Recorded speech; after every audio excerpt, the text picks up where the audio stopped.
ಜನನೀಂ ಶಾರದಾಂ ದೇವೀಂ ರಾಮಕೃಷ್ಣಂ ಜಗದ್ಗುರುಂ ಪಾದಪದ್ಮೇ ತಯೋ ಶ್ರಿತ್ವ ಪ್ರಣಮಾಮಿ ಮುಹುರ್ಮುಹುಃ. ನಮಃ ಶ್ರೀ ಯತಿರಾಜಾಯ ವಿವೇಕಾನಂದ ಸೂರಯೇ ಸಚ್ಚಿತ್ ಸುಖ ಸ್ವರೂಪಾಯ ಸ್ವಾಮಿನೇ ತಾಪಹಾರಿಣೆ. ಮೂಕಂ ಕರೋತಿ ವಾಚಾಲಂ ಪಂಗುಂ ಲಂಘಯತೆ ಗಿರಿಂ ಯತ್ಕೃಪಾ ತಮಹಂ ವಂದೇ ಪರಮಾನಂದ ಮಾಧವಂ. ವೀರೇಶ್ವರಾನಂದ ದಯಾಮೃತಾಬ್ಧಿಂ ಶ್ರೀರಂಗನಾಥಂಚ ವಿಜ್ಞಾನ ಭಾನುಂ ಚಿದಾನಂದರೂಪ ಶ್ರೀ ಪುರುಷೋತ್ತಮಾರ್ಯಂ ಧ್ಯಾಯನ್ ಹೃದಯಸ್ಥಾನ್ ಕೃತಿನಂ ಹ್ಯವೈಮಿ.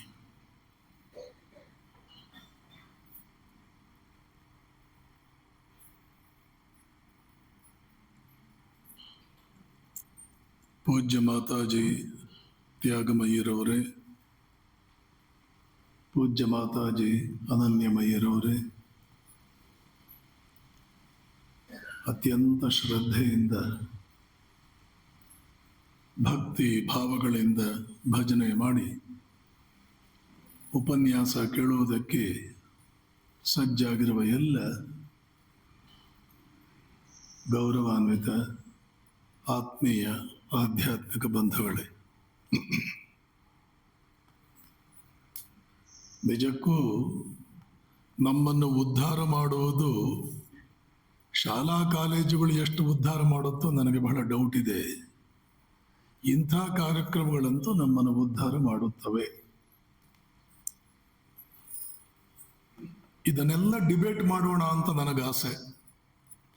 ನಿಮ್ಮ ಶಾಲಾ ಕಾಲೇಜುಗಳನ್ನು ಒಂದು 5 ವರ್ಷ ಮುಚ್ಚಿ ಈ ದೇಶಕ್ಕೆ ಒಂದಷ್ಟು ಒಳ್ಳೇದು ಮಾಡ್ತೀರೇನಪ್ಪ ಅಂತ ಎಜುಕೇಷನ್ ಮಿನಿಸ್ಟ್ರಿಗೆ ಸಾರ್ವಜನಿಕವಾಗಿ ಕೇಳೋಣ ಅಂತ ನನಗಾಸೆ. ಆದರೆ ಅವ್ರು ನನಗೆ ಅವಕಾಶವನ್ನೇ ಕೊಡಲ್ಲ. 4 ಜನ ಎಜುಕೇಷನ್ ಮಿನಿಸ್ಟರ್ಗಳಿಗೆ ನಾನು ಹೇಳಿದೆ, ವರ್ಷಕ್ಕೆ 2 ಸಲ ಸೆಮಿನಾರ್ ಮಾಡಿ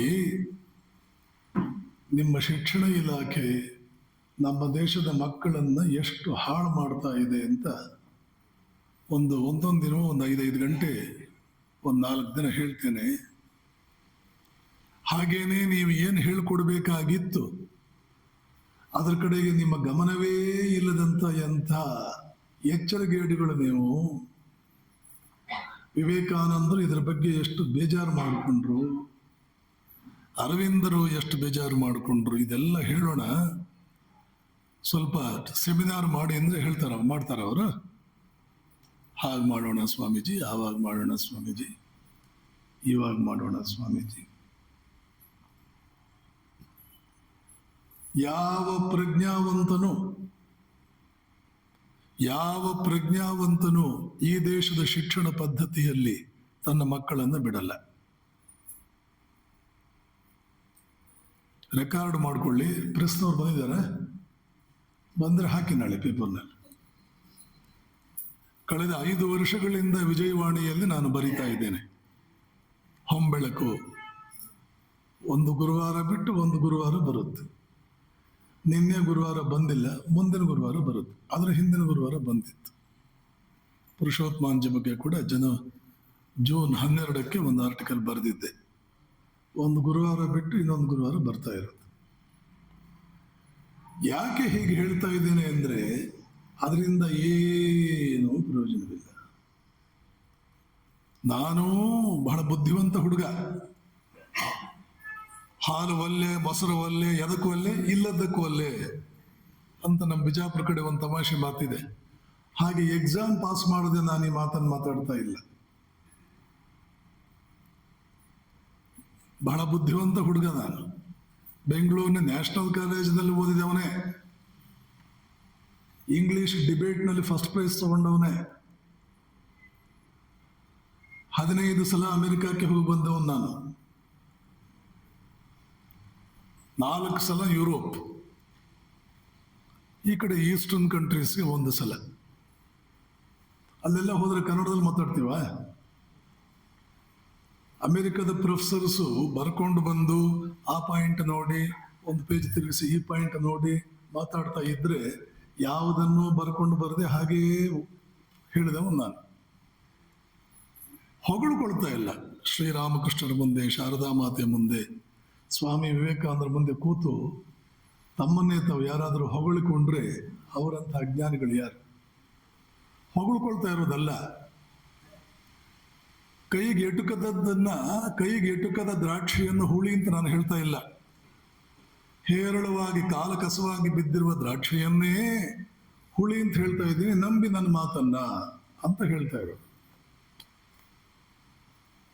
ಅವೆಲ್ಲ ಏನು ಕೊಡುತ್ತೆ? ಆ ಶಿಕ್ಷಣಗಳು ನಿಮಗೆ ಒಂದಷ್ಟು ಸುದ್ದಿ ಕೊಡುತ್ತೆ.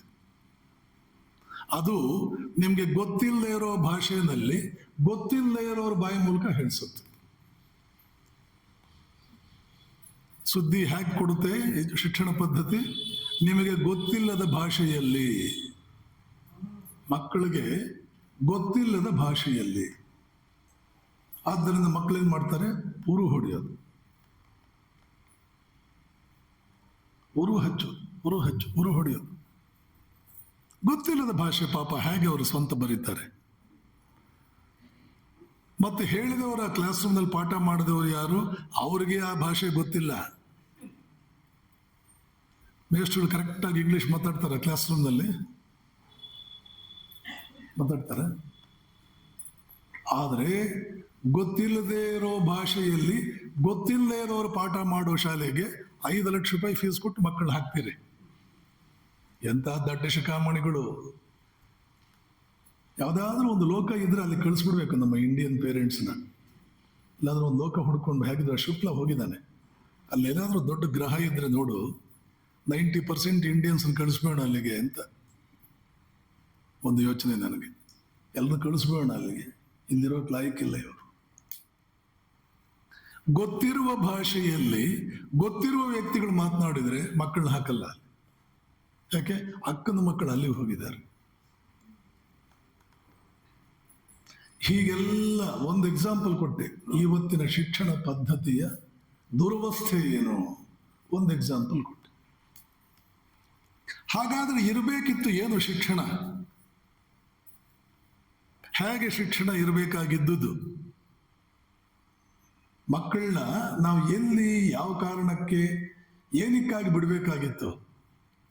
ಮಕ್ಕಳನ್ನ ಅದ್ಭುತ ಶಕ್ತಿವಂತರನ್ನಾಗಿಸುವುದಕ್ಕೆ ಒಂದು ವ್ಯವಸ್ಥೆ ಮಾಡಿ ಅದನ್ನು ಶಾಲೆ ಅಂತ ಕರೆದು ಅಲ್ಲಿ ಬಿಡಬೇಕಿತ್ತು. ಏನಕ್ಕೆ ಬಿಡಬೇಕಾಗಿತ್ತು? ಅದ್ಭುತವಾದ ಶಕ್ತಿವಂತರನ್ನಾಗಿ ಮಾಡುವುದಕ್ಕೆ. ಯಾರು ಶಕ್ತಿವಂತರು? ಯಾರು ಸಮಸ್ಯೆಗಳನ್ನು ಪರಿಹರಿಸಬಲ್ಲರು, ತಮಗಿರುವ ಸಮಸ್ಯೆಗಳನ್ನೆಲ್ಲ ಪರಿಹರಿಸಿಕೊಂಡು ನೂರಾರು ಜನರ ಸಮಸ್ಯೆಗಳನ್ನು ಯಾರು ಪರಿಹರಿಸಬಲ್ಲರು ಅವರು ಶಕ್ತಿವಂತರು. Exam pass ಮಾಡಿದವರಲ್ಲ. ಯಾವತ್ತು ಎಕ್ಸಾಮ್ ಪಾಸ್ ಮಾಡಿದರೆ ಶಕ್ತಿವಂತರು ಅಂತ ನೀವು ತಿಳ್ಕೊಳ್ಳೋಕೆ ಹೊರಟ್ರಿ, ಆವಾಗ ರಾಯಚೂರು ಅಂತ ಒಂದು ಜಿಲ್ಲೆ ಇದೆ. ಉತ್ತರದಲ್ಲಿ ಕೃಷ್ಣಾ ನದಿ ಹರಿಯುತ್ತೆ, ಕೆಳಗಡೆ ದಕ್ಷಿಣದಲ್ಲಿ ತುಂಗಭದ್ರಾ ನದಿ ಹರಿಯುತ್ತೆ. ಕುಡಿಯೋಕೆ ನೀರಿಲ್ಲ. ದಕ್ಷಿಣ ಭಾರತದ 2 ಬೃಹತ್ ನದಿಗಳ ನಡುವೆ ಇರತಕ್ಕಂಥ ಭೂಭಾಗಕ್ಕೆ ನೀರಾವರಿ ಬಿಡಿ, ಕುಡಿಯೋ ನೀರಿಲ್ಲ. ಯಾಕೆ? ಅಲ್ಲಿರೋರೆಲ್ಲ ಕೂಡ ಶಕ್ತಿಹೀನರು, ಸಂಪೂರ್ಣವಾಗಿ ಶಕ್ತಿಹೀನರು, ಸಮಸ್ಯೆಗಳನ್ನು ಪರಿಹರಿಸಲಾರರು. ಆದ್ರೆ ನಮ್ಮ ದೇಶದ ಮಂಕುದಿಣ್ಣೆಗಳಿಗೆ ಇದೆಲ್ಲ ಅರ್ಥವಾಗೋದು ಬಹಳ ಕಷ್ಟ. ಅವರು ಸಮಸ್ಯೆಗಳನ್ನು ಪರಿಹರಿಸಲಾರರು.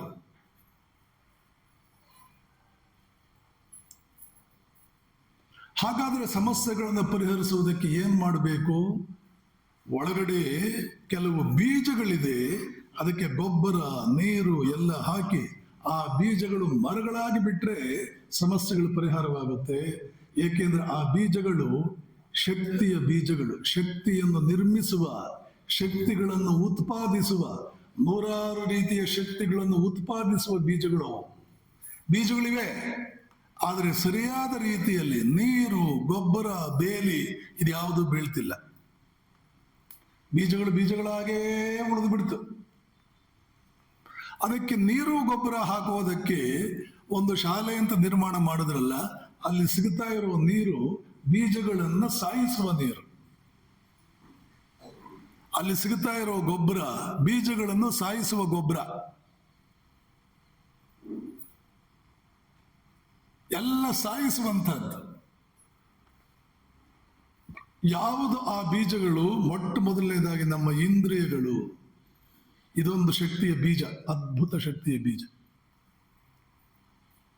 ಕಣ್ಣು ಎಂಥ ಅದ್ಭುತವಾದ ಶಕ್ತಿಯ ಬೀಜ. ಕಣ್ಣು ಒಂದು ಸಲ ಹೀಗೆ ಅಂದ್ಬಿಟ್ರೆ ಎಷ್ಟು ವಸ್ತುಗಳು ಪರಿಚಯ ಆಯ್ತು ನನಗೆ.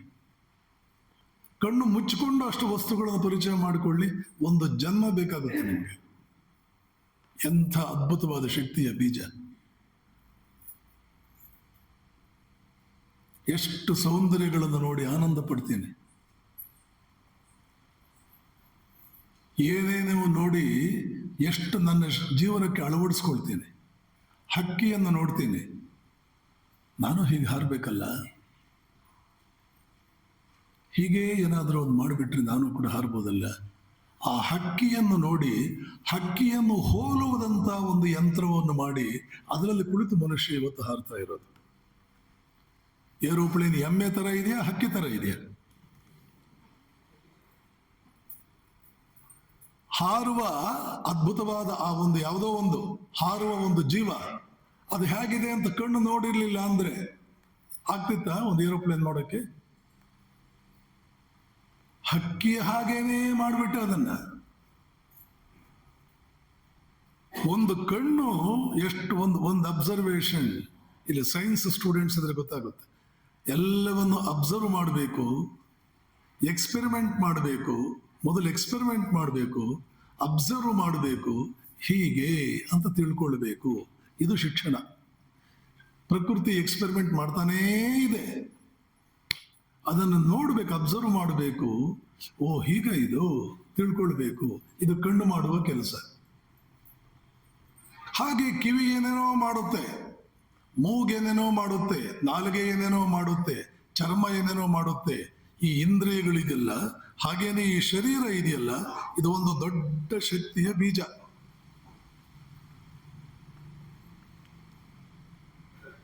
ಹಾಗೆ ಇನ್ನು ಏನೇನೋ ಇದೆ. ಯಾವುದಿದೆ?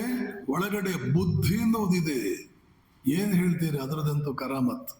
ಇವತ್ತು ಏನೇನು ನೀವು ವಿಜ್ಞಾನ ಟೆಲಿಫೋನ್, ಟೆಲಿವಿಷನ್, ಏನೇನು ವಿಜ್ಞಾನಗಳು ಬಂದಿದೆಯೋ ಅದೆಲ್ಲ ಬುದ್ಧಿ ಅನ್ನೋ ಬೀಜಕ್ಕೆ ನೀರು ಗೊಬ್ಬರ ಕರೆಕ್ಟಾಗಿ ಎಲ್ಲೆಲ್ಲಿ ಬಿದ್ದಿದೆಯೋ ಅಲ್ಲಿ ಮಾತ್ರವೇ ಅದೆಲ್ಲ ಚೆನ್ನಾಗಿ ಬೆಳೆದಿದ್ದು. ನಮ್ಮ ದೇಶದಲ್ಲಿ ಬಹಳ ಬೆಳೆದಿಲ್ಲ. ಯಾಕೆ? ನೀರು ಗೊಬ್ಬರಗಳು ಸರಿ ಇಲ್ಲ. ಎಲ್ಲಿ ಸರಿ ಇದೆಯೋ ಅಲ್ಲೆಲ್ಲ ಬೆಳೆಯಿತು. ಆ ಬುದ್ಧಿ ಅನ್ನೋ ಶಕ್ತಿಯ ಒಂದು ಬೀಜ ಚೆನ್ನಾಗಿ ಬೆಳೆದು ಫಲ ಕೊಡ್ತು.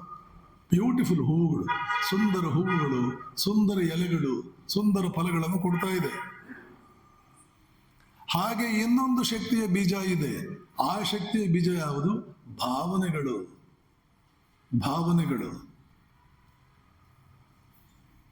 ಆ ಭಾವನೆಗಳಿಂದ ಏನೆಲ್ಲ ಜಗತ್ತಿನಲ್ಲಿ ಒಳಿತಾಗ್ತಾ ಇದೆ. ಒಬ್ಬ ಮನುಷ್ಯನಿಗೆ ದಯೆ ಬಂತು, ಎಷ್ಟು ಸತ್ಕಾರ್ಯಗಳನ್ನು ಮಾಡ್ತಾನೆ. ಒಬ್ಬ ಮನುಷ್ಯನಿಗೆ ಕರುಣೆ ಬಂತು, ಎಷ್ಟು ಸತ್ಕಾರ್ಯಗಳನ್ನು ಮಾಡ್ತಾನೆ. ಪ್ರತಿಯೊಂದು ಮನುಷ್ಯನು ತಾಯಿಯ ಹೊಟ್ಟೆಯಿಂದ ಹೊರಗೆ ಬಂದಾಗ ಅವನಷ್ಟು ಅಸಹಾಯಕ ಜೀವಿ ಈ ಜಗತ್ತಿನಲ್ಲಿ ಯಾವುದೂ ಇಲ್ಲ. ಮನುಷ್ಯ ತಾಯಿಯ ಹೊಟ್ಟೆಯಿಂದ ಬಂದಾಗ ಏನೂ ಆಗೋದಿಲ್ಲ. ಕರು ಹಸುವಿನ ಹೊಟ್ಟೆಯಿಂದ ಬಂದಾಗ ಅದರ ಕೈಲಿ ಏನಾದ್ರೂ ಆಗುತ್ತೆ ಒಂಚೂರು ಮಾಡೋಕ್ಕೆ, ಎದ್ದು ನಿಂತ್ಕೊಳ್ಳೋಕೆ ಟ್ರೈ ಮಾಡುತ್ತೆ ಅಟ್ಲೀಸ್ಟ್. ಹಕ್ಕಿಯ ಮೊಟ್ಟೆಯಿಂದ ಹಕ್ಕಿ ಹೊರಗೆ ಬಂದಾಗ, ಹುಲಿಯ ಹೊಟ್ಟೆಯಿಂದ ಹುಲಿ ಹೊರಗೆ ಬಂದಾಗ, ಹಾವಿನ ಹೊಟ್ಟೆಯಿಂದ ಮೊಟ್ಟೆಯಿಂದ ಹಾವು ಹೊರಗೆ ಬಂದಾಗ ಒಂಚೂರು ಏನಾದ್ರೂ ಮಾಡೋಕ್ಕಾಗುತ್ತೆ, ಶಕ್ತಿ ಇದೆ. ಮನುಷ್ಯ ಅನ್ನುವಂತಹ ಜೀವಿ ತಾಯಿಯ ಹೊಟ್ಟೆಯಿಂದ ಹೊರಗೆ ಬಂದಾಗ ಅಳೋದು ಒಂದು ಬಿಟ್ಟರೆ ಅವನ ಕೈಲಿ ಇನ್ನೇನೂ ಆಗಲ್ಲ.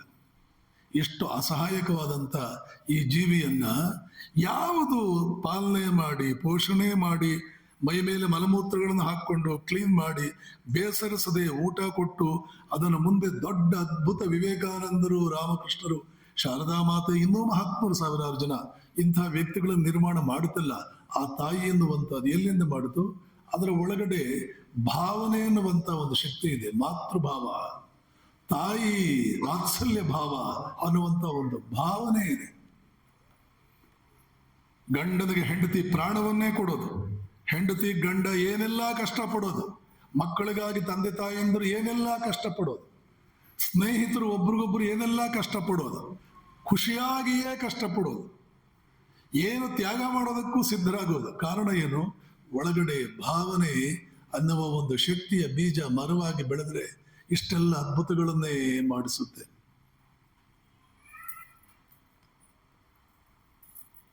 ಇನ್ನೊಂದಿದೆ ಶಕ್ತಿಯ ಬೀಜ. ಯಾವುದದು? ಮನಸ್ಸು.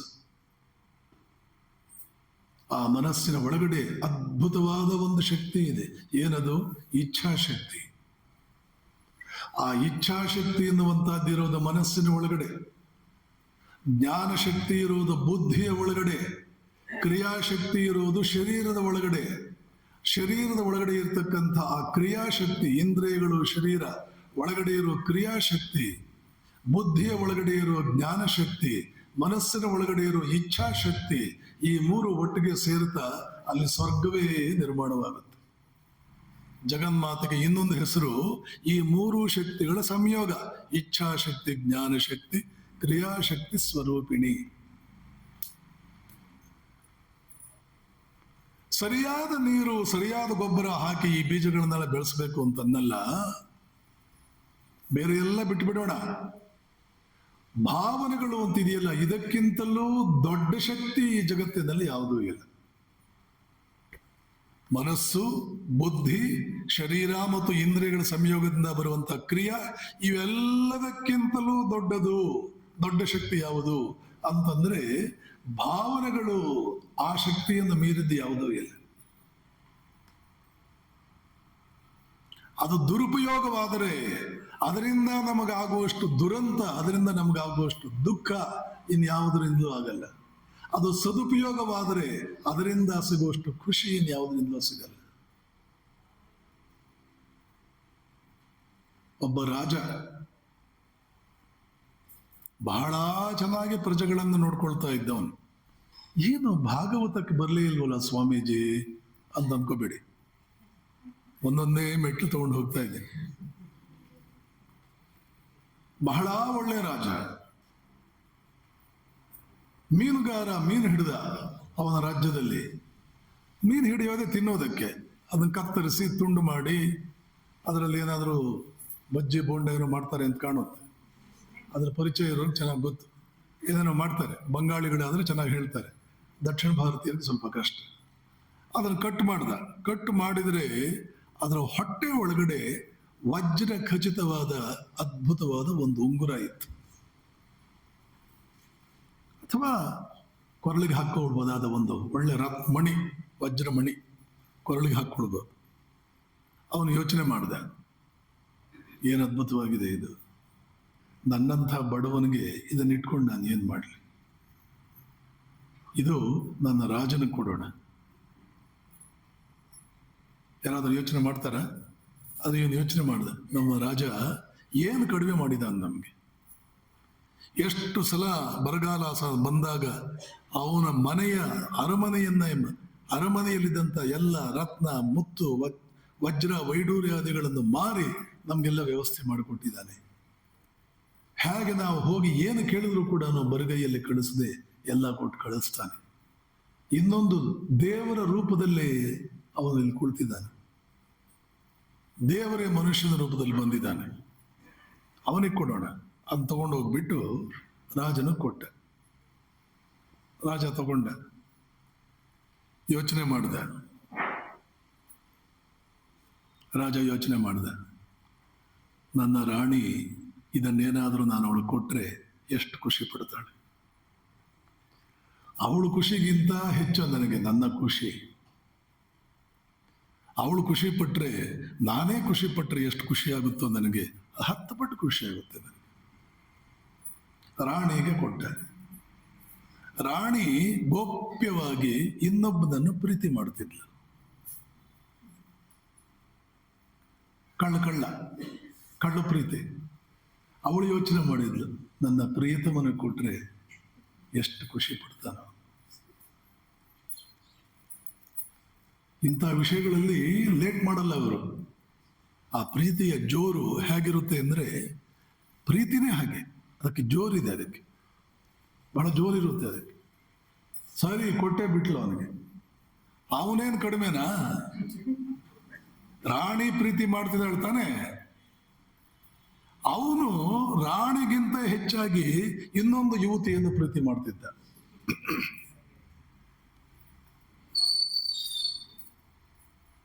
ಅವನು ಯೋಚನೆ ಮಾಡಿದ, ನನ್ನ ಪ್ರಿಯತಮೆ ಕೊಡೋಣ.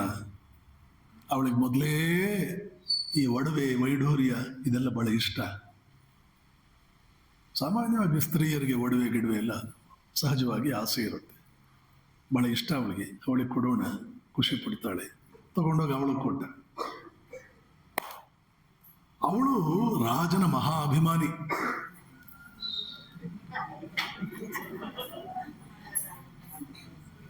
ಒಂದು ರೀತಿ ರಾಜನ ಮೇಲೆ ಅಭಿಮಾನ, ಗೌರವ, ಪೂಜ್ಯ ಭಾವ, ಕೆಟ್ಟ ಭಾವನೆ ಏನಿಲ್ಲ, ಎಲ್ಲ ಒಳ್ಳೆ ಸದಾಚಾರದಿಂದ ಕೂಡಿರ್ತಕ್ಕಂಥ ಭಾವನೆಗಳು. ರಾಜನ ಮೇಲೆ ಬಹಳ ಅಭಿಮಾನ. ತಗೊಂಡೋದ್ಲು, ರಾಜನ ಕೊಟ್ಲು. ಸರ್ಕ್ಯೂಟ್ ಕಂಪ್ಲೀಟ್ ಆಯಿತು. ರಾಜ ಕೇಳ್ದ, ನಿನ್ನ ಹತ್ರ ಹೇಗೆ ಬಂದಿದ್ದು? ಗೊತ್ತಾಯ್ತು ಅವನಿಗೆ ಇದ್ಯಾವುದು ಅಂತ ಗೊತ್ತಾಯ್ತು. ನಿನ್ನ ಹತ್ರ ಎಲ್ಲಿ ಹೇಗೆ ಬಂತಿದ್ದು? ಹಿಡಿದ್ಲು, ಬೇಜಾರು ಮಾಡಬೇಡಿ, ನನಗೊಬ್ಬ ಪ್ರಿಯತಮ ಇದ್ದಾನೆ, ಅವನು ಕೊಟ್ಟ. ಸರಿ, ಆ ಪ್ರಿಯತಮ ಅವನನ್ನು ಕರೆದು, ನಿನ್ನ ಹತ್ರ ಹೇಗೆ ಬಂತಿದ್ದು? ದಯವಿಟ್ಟು ಬೇಜಾರು ಮಾಡ್ಕೋಬೇಡಿ, ರಾಣಿ ಕೊಟ್ಲು. ರಾಣಿನ ಕರೆದ, ನಿನಗೊಂದು ಮೊನ್ನೆ ನಾನು ಅದ್ಭುತವಾದಂತಹ ಒಂದು ವಜ್ರದ್ದು ವೈಡೂರ್ಯದ್ದು ಯಾವುದೋ ಒಂದು ಕೊಟ್ಟಿದ್ನಲ್ಲ, ಎಲ್ಲಿ ಹೋಯಿತು? ತಲೆ ತಗ್ಗಿಸಿ ನಿಂತು. ಆವಾಗ ಅವನು ಅವಳಿಗೇನು ಹೇಳಲಿಲ್ಲ. ಹೋಗು, ಕಳಿಸ್ಬಿಟ್ಟ. ಕಳಿಸಿ ರಾಜ್ಯವನ್ನು ಬಿಟ್ಟು ತನ್ನ ಸೋದರ ರಾಜ್ಯ ಆಳ್ತಾ ಇದ್ದಂಥ ರಾಜ್ಯಕ್ಕೆ ಬಂದ. ಇವನು ಪರಮ ಶಿವಭಕ್ತ ರಾಜ. ಸೋದರ ಒಳ್ಳೆ ಶಿವಕ್ಷೇತ್ರದಲ್ಲಿ ರಾಜ್ಯವನ್ನು ಆಳ್ತಿದ್ದ, ಉಜ್ಜಯಿನಿ. ಸೋದರ ಉಜ್ಜಯಿನಿಯಲ್ಲಿ ರಾಜ್ಯವನ್ನು ಆಳ್ತಿದ್ದ. ಸೋದರನ ಕೇಳಿದ, ನೋಡು, ನನ್ನ ರಾಜ್ಯವನ್ನು ನೀನೇ ತಗೋ, ನನಗೇನು ಬೇಕಾಗಿಲ್ಲ. ನಿನ್ನ ರಾಜ್ಯದಲ್ಲಿ ಒಂದು ಒಳ್ಳೆ ತಪಸ್ಸು ಮಾಡೋದಕ್ಕೆ ನನಗೆ ಜಾಗ ಮಾಡಿಕೊಡು. ಗುಹೆಗಳೋ ಗುಹೆಗಳು, ಬೇಕಾದಷ್ಟು ಗುಹೆಗಳು. ಇಲ್ಲಿ ಯಾವ್ದು ಬೇಕಾದ್ರೂ ತಗೋ ಅಣ್ಣ, ಯಾವ್ದು ಬೇಕಾದ್ರೂ ತಗೋ. ಇವತ್ತು ನೀವು ಉಜ್ಜಯಿನಿಗೆ ಹೋದರೆ ಅಲ್ಲಿ ಬೇಕಾದಷ್ಟು ಗುಹೆಗಳಿದೆ. ಆ ಗುಹೆಗಳಲ್ಲೇ ರಾಜ ತಪಸ್ಸು ಮಾಡಿದ್ದು. ಈ ರಾಜನ ಹೆಸರು ಭರ್ತೃಹರಿ. ಇವನ ಸೋದರ ಉಜ್ಜಯಿನಿಯನ್ನು ಆಳ್ತಾ ಇದ್ದವನು ಭೋಜರಾಜ.